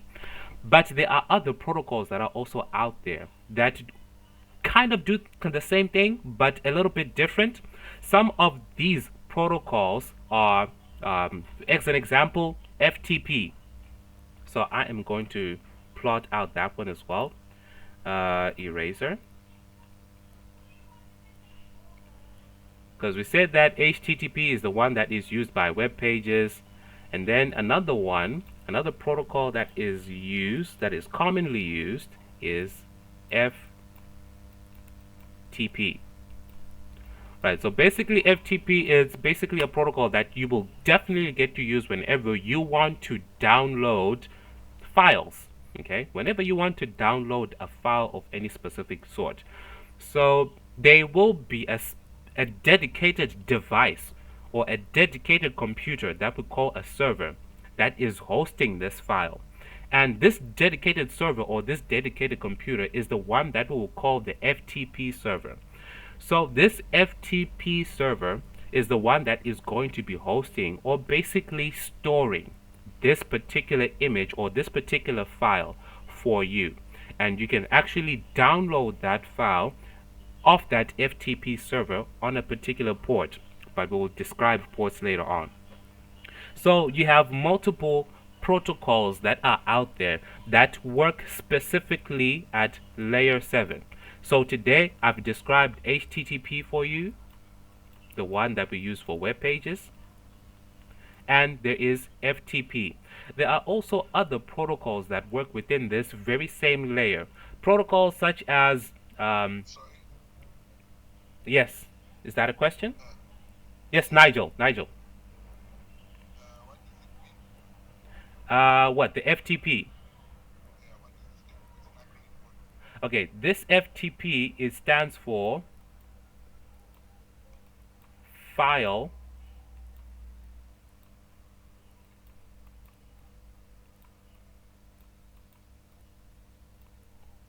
transmission protocol.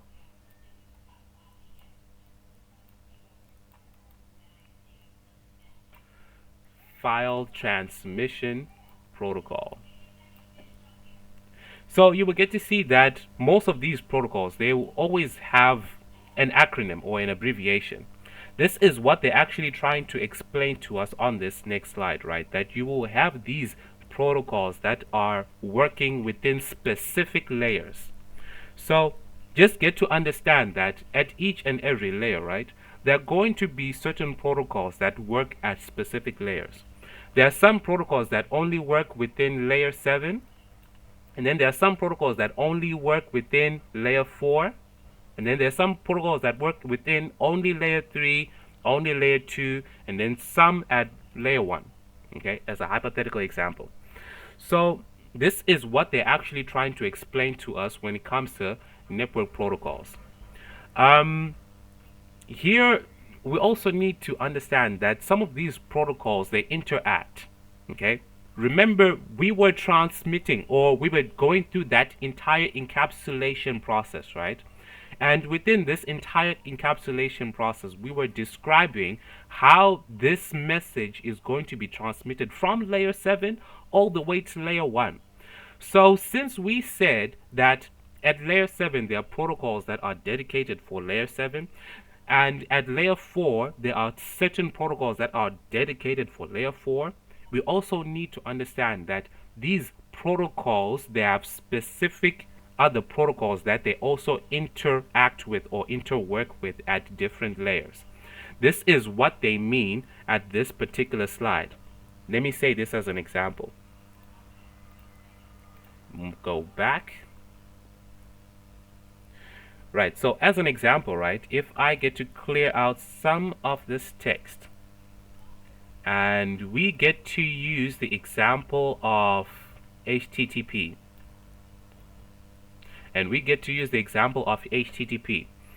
You remember at layer 7, HTTP, this is gonna be just raw data, right? This raw data that is just operating at layer 7.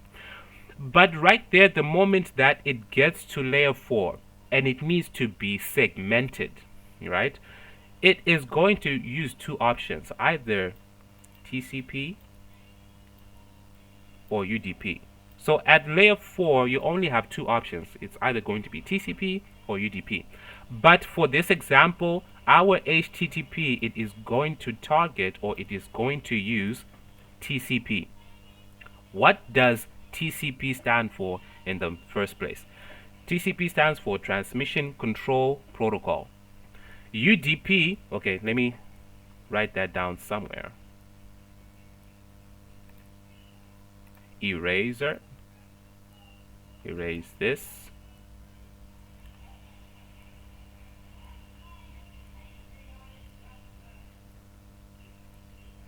Right, there we go. So now we have a cleaner-ish slide. Okay, so TCP, guys, it stands for Transmission Control Protocol. Transmission.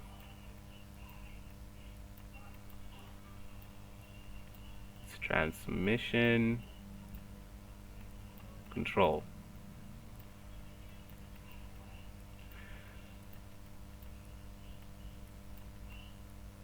Transmission Control Protocol. So this particular protocol at layer 4, specifically, we will get into depth about how TCP and UDP work. Okay, their main purposes of TCP and the main purposes of UDP. Okay, but I do not want to overload you guys with way too much information, because all this information, it is crucial, yes. But if we get to overload with one another with this information, then it comes to a point where it comes to be like literally information overload.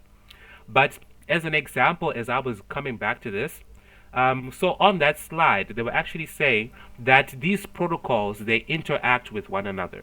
So it comes from HTTP, it goes to TCP at layer 4. At layer 3, it uses an IP option that it has to use. And then here at layer 2, there are also other protocols that are also going to be used. Other protocols such as ARP, as an hypothetical example. ARP. There are also other protocols that can be interacted with here at layer 2. And then here, obviously, this needs to be encoded to either bits or micro, what's it called? These wavelengths for signals. So all of this will be happening right there at layer 1. But for now, we can just label it as bits. So all these protocols, the HTTP protocol, the TCP protocol, the IP protocol, the ARP. ARP stands for address resolution. Address resolution. Address resolution.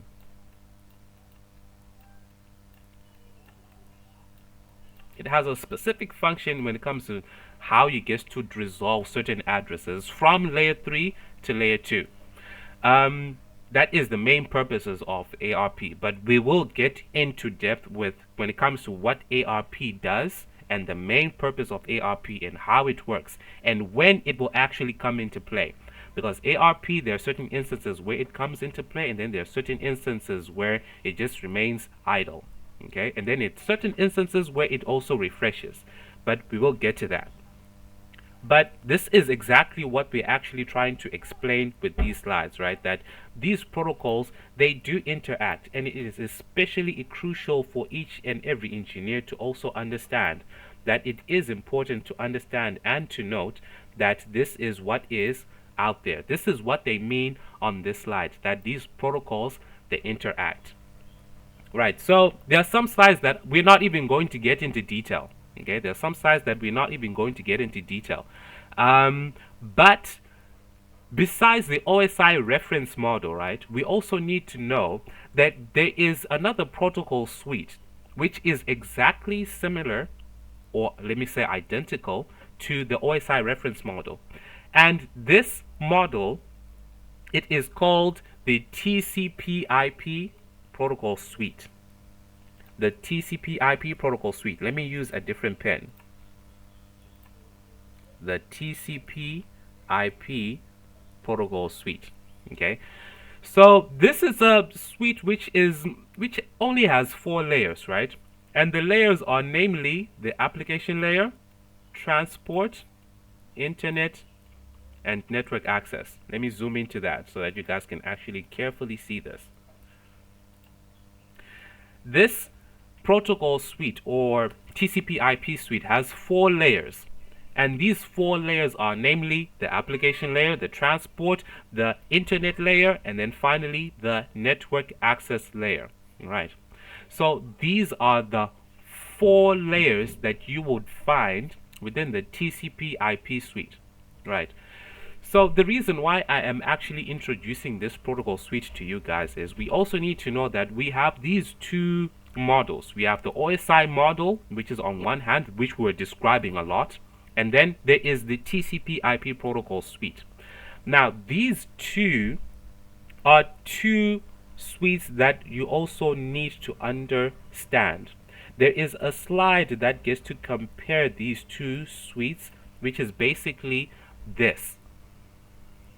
So on this particular slide, it is now giving us a comparison of where these suites will actually be almost the same. Okay, so how the communication process was being handled within the OSI model from layer 7 all the way to layer 1 is going to be literally the same with what you get with the TCP/IP reference model.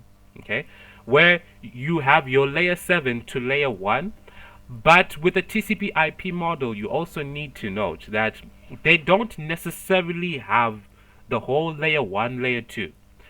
You have the application layer, transport layer, and then transport layer, internet, and then the network access layer. Okay, they're not necessarily layered when it comes to their numbers, but they're just layered according to their names.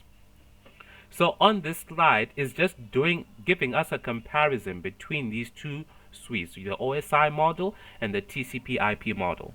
So we also need to know that the application model, if you are going to compare it, the TCP/IP model, the application layer, if you're going to compare it with the OSI model, it is literally going to be these 3 layers: the application, presentation, and session layer. Okay, that is the same with this one right there, the application layer. The transport layer is the same as the transport layer, and then it comes to a point where this network layer is the same as the internet layer, and then these 2, the data link layer and the physical layer, is going to be the same with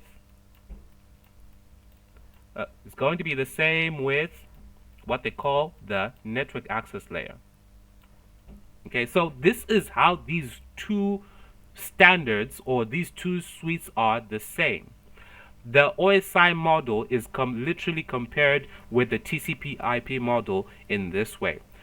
How the messages are going to be sent is literally the same. The encapsulation process and the de-encapsulation process is literally the same. The protocol data units that are used within these models, guess what? They're also going to be the same.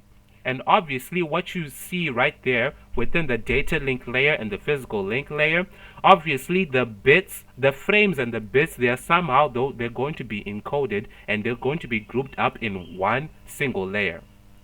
So the entire communication process between these two protocol suites, we also need to understand that it is literally going to be the same. So this is basically the OSI model and the TCP/IP model that we have. These two models are literally the same. The OSI model, it helps us to understand the communication process from each and every layer, whereas the TCP/IP model, it's a protocol standard that is being used by our endpoint systems. So this is going to be literally kind of like the last thing that we are describing today. Devices in the same network. Yeah, there are also other things that are being mentioned here, but that is just basically it for today. So let us just go through the summary quickly. Let's see if there is a summary here. Summary, quick summary, quick summary. Okay, so it's not giving me a quick summary. But anyway, so we are expecting that from everything that we have covered today, at least you should be able to know what is the OSI model. Okay, OSI just simply stands for Open Systems Interconnect. Okay, that is basically OSI. And we said that the OSI model has 7 layers. It ranges from layer 7 to layer 1, or from layer 1 to layer 7. Whereas the layer 7 are the upper layers and the layer 1 are the lower layers. Matter of fact, let me describe this using our previous favorite slide. Bingo. You have your upper layers. Your upper layers are going to be basically your layer 7, layer 6, layer 5. These are your upper layers. And then you have your lower layers, which are basically your layer 2 and your layer 1s. Okay, that is for the OSI model. And then also on this OSI model, we say that there is a mnemonic. What does that mnemonic say? Please do not throw sausage pizza away. That is mnemonic number 1 that you can actually use to memorize from layer 1 all the way to layer 7. If you want to memorize from layer 7 to layer 1, you can use the mnemonic that says all people seem to need data processing. Those are the 2 mnemonics that you can use. And not just only that, we said that at each and every layer there are protocol data units that you are going to use. What are these protocol data units? From layer 7 to layer 5, you just have your raw data. Okay? From layer 4, this is where you have segments, where this raw data was broken down into mini segments. And then these segments, the moment that they get into layer 3, this is where they are now called packets. These packets are added some addressing information with regard to IP addressing, but we will get into depth with that next week. And then when these packets are moving from layer 3 to layer 2, we now have frames. These frames, they also have some addressing information, which is targeting the physical addresses of the computers, which we call MAC addresses, but we will get into depth when it comes to in-depth later on. And then these frames, they are now encoded into bits, basically your zeros and ones, right? Remember, these zeros and ones, these are the bits or the binary information that computers, they get to also understand. What is the receiving end going to do? It is going to go through the same process but vice versa, where the messages are received as bits, and then these bits are decoded to frames.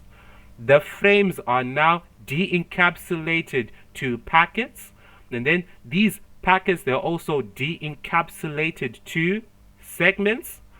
The segments are finally grouped up to one another, and then they are also de-encapsulated again so that they can form this one huge chunk of data. This data will now move from layer 5, layer 6, and then finally layer 7. All right. We also described the protocols that are out there, such as HTTP, which works at layer 7. Um, your homework that I'm also going to give you guys is going to look out for what other protocols that work at each layer. Okay?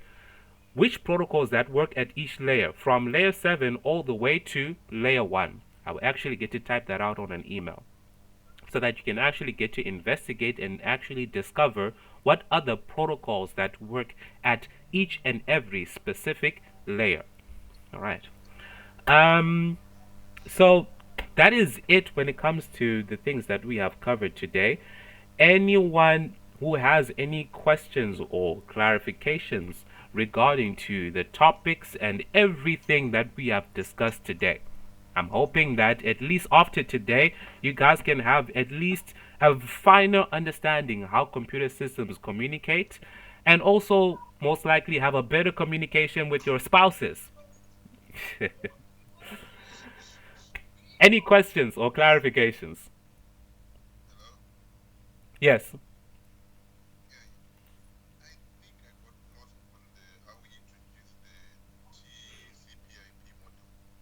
Mm-hmm.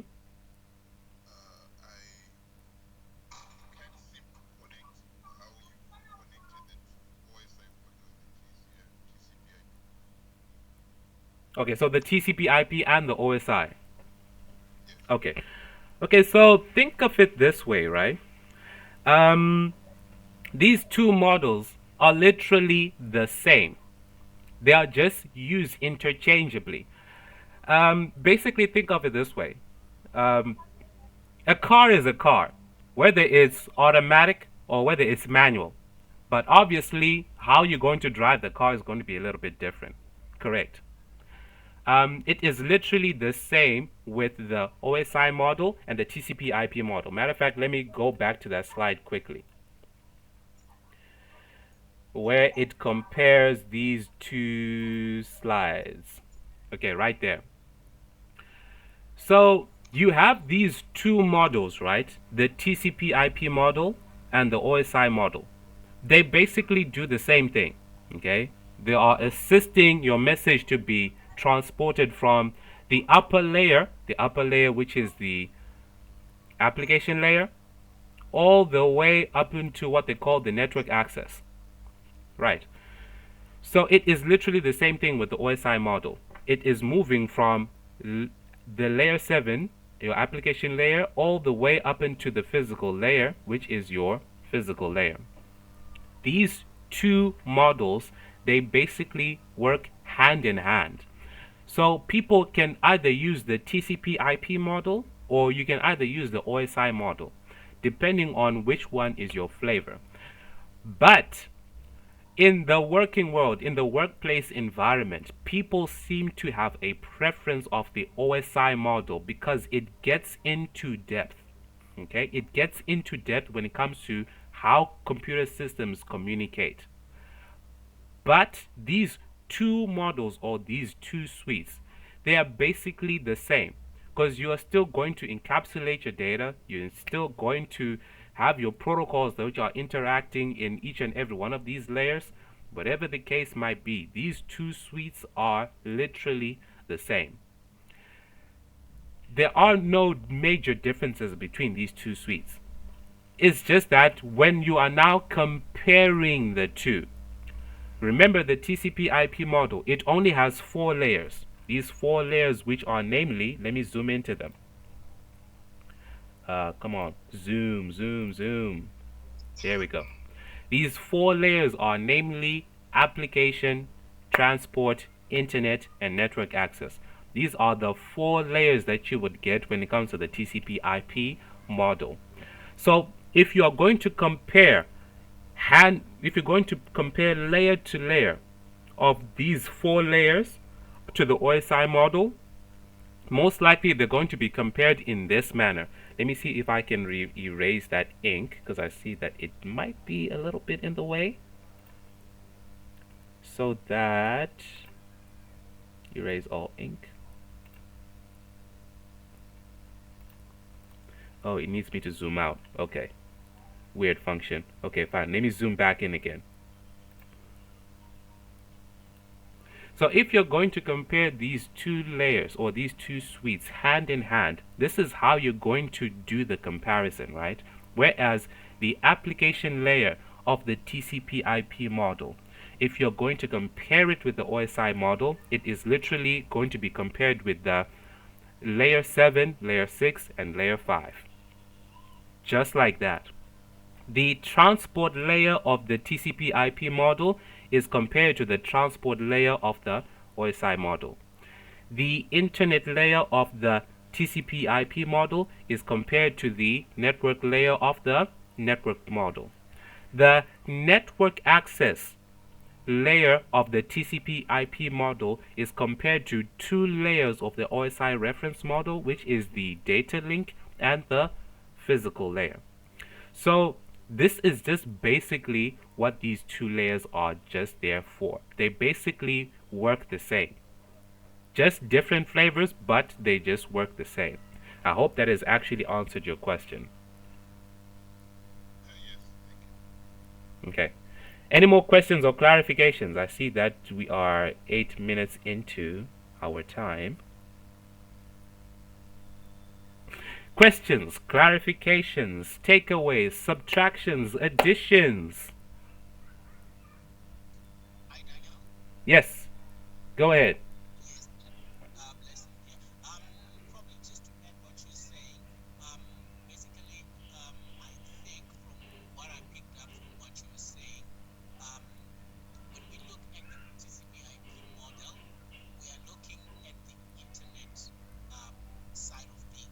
Mm-hmm.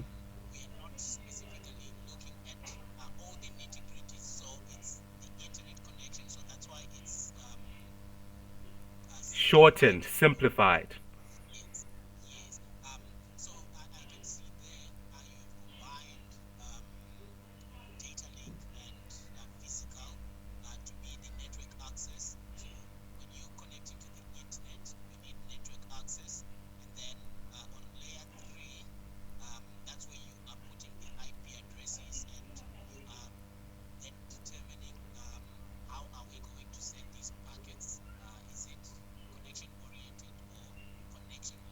Connectionless.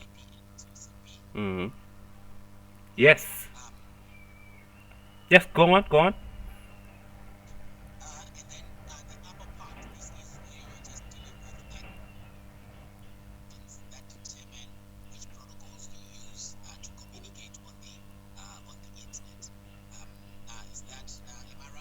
Yes, you are on point. That's why I was actually just smiling all the way. So you are actually on point. All of this is all true. Okay? You have these two models so that you can actually have a deeper understanding into basically how your computer and systems are going to communicate on the network and also on the internet. Remember, the internet as well is also a network. So how these elements and how all these components are going to communicate on your network is literally going to be looking at all of these layers. So that was an excellent addition to that blessing. Nigel, I still see your hand is still up. Do you have anything to contribute or a question?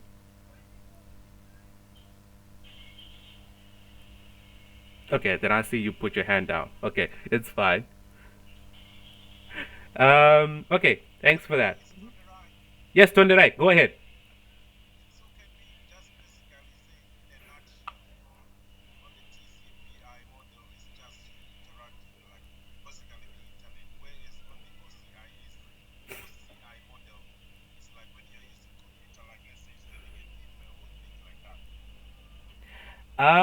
Basically, okay, they're not tailored in a way to say that this one is specifically for the internet and then this one is specifically for local communications. Any way can actually work. because you can use the OSI model for internet related communications. If you want to carefully understand and describe how communications work within the internet, you can use the OSI model. And at the same time, you can use the TCP IP model for internet related communications as well, just like what Blessing was actually mentioning. So either way, you can use the TCP IP model or you can use your OSI model. Either way. We just need to also understand that obviously it's a debate about the chicken and the hen. Oh, the chicken and the egg. Which one started? Okay. We also need to understand this is now just extra information that I'm now just giving you.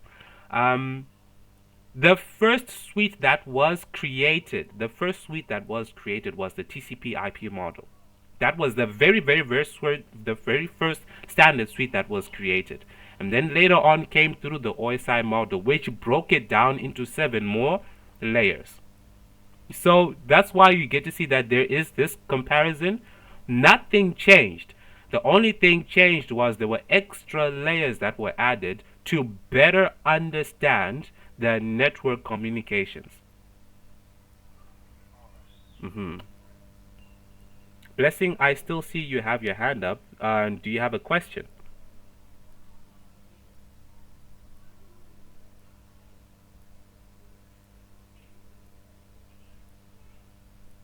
Okay, I'll take that as a no. Okay, I see you've put your hand down. Um, Anyone else who has any questions or clarifications? Questions, clarifications, additions, subtractions?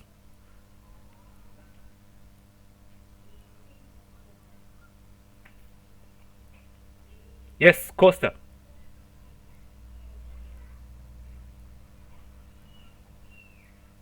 Okay, maybe you would want to take your microphone off mute.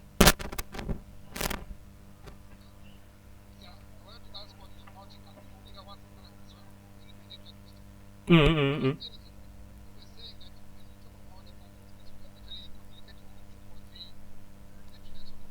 Mm-hmm.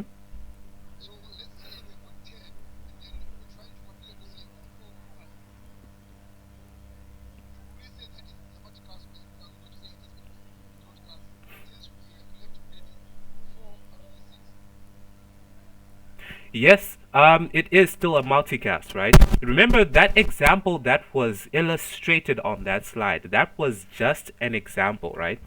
But it is very much possible that you can have a multicast where in which this multicast is communicating to 100 devices in a total of 200 devices. So it is still multicast. Multicast just simply means that you are just communicating with multiple endpoints, but not all of them. There is a certain section where it is going to come into play, especially when we're going to get into routing protocols, where we get to define a multicast address, but that is later information for later on.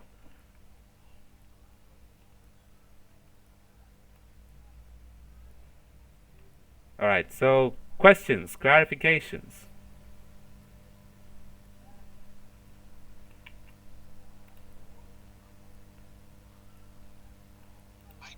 Yes.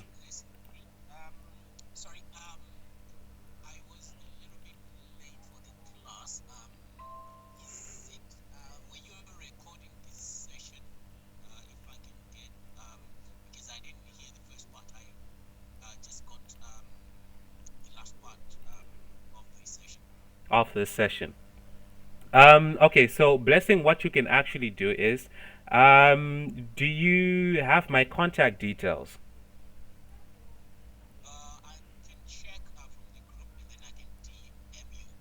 Okay, and then you can actually DM me because I would actually need to communicate with you in order for you to get these details or to get this recording session.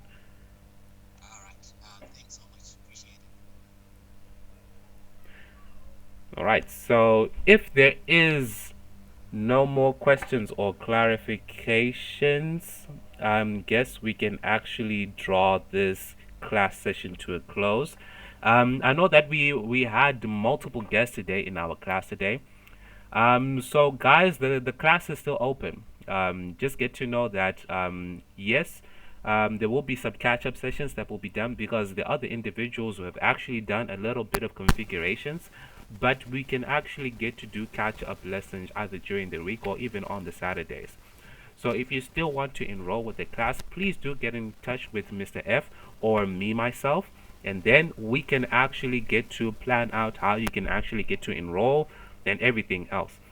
I'm quite sure that there are going to be some amazing offers that you guys would want to actually get to encounter as well. So yeah, the time is still there. So yeah, contact us, DM us for more information. But other than that, guys, we can draw this class session to a close, and we'll catch up next week for the class members. And then for the rest of us, please do not hesitate to DM us, and then we will communicate further. Blessing, do not forget to send me a hi. Okay, awesome. Okay, so that is it for today, guys, ladies, and gentlemen. So enjoy the rest of your weekend, and yeah, we will communicate once again.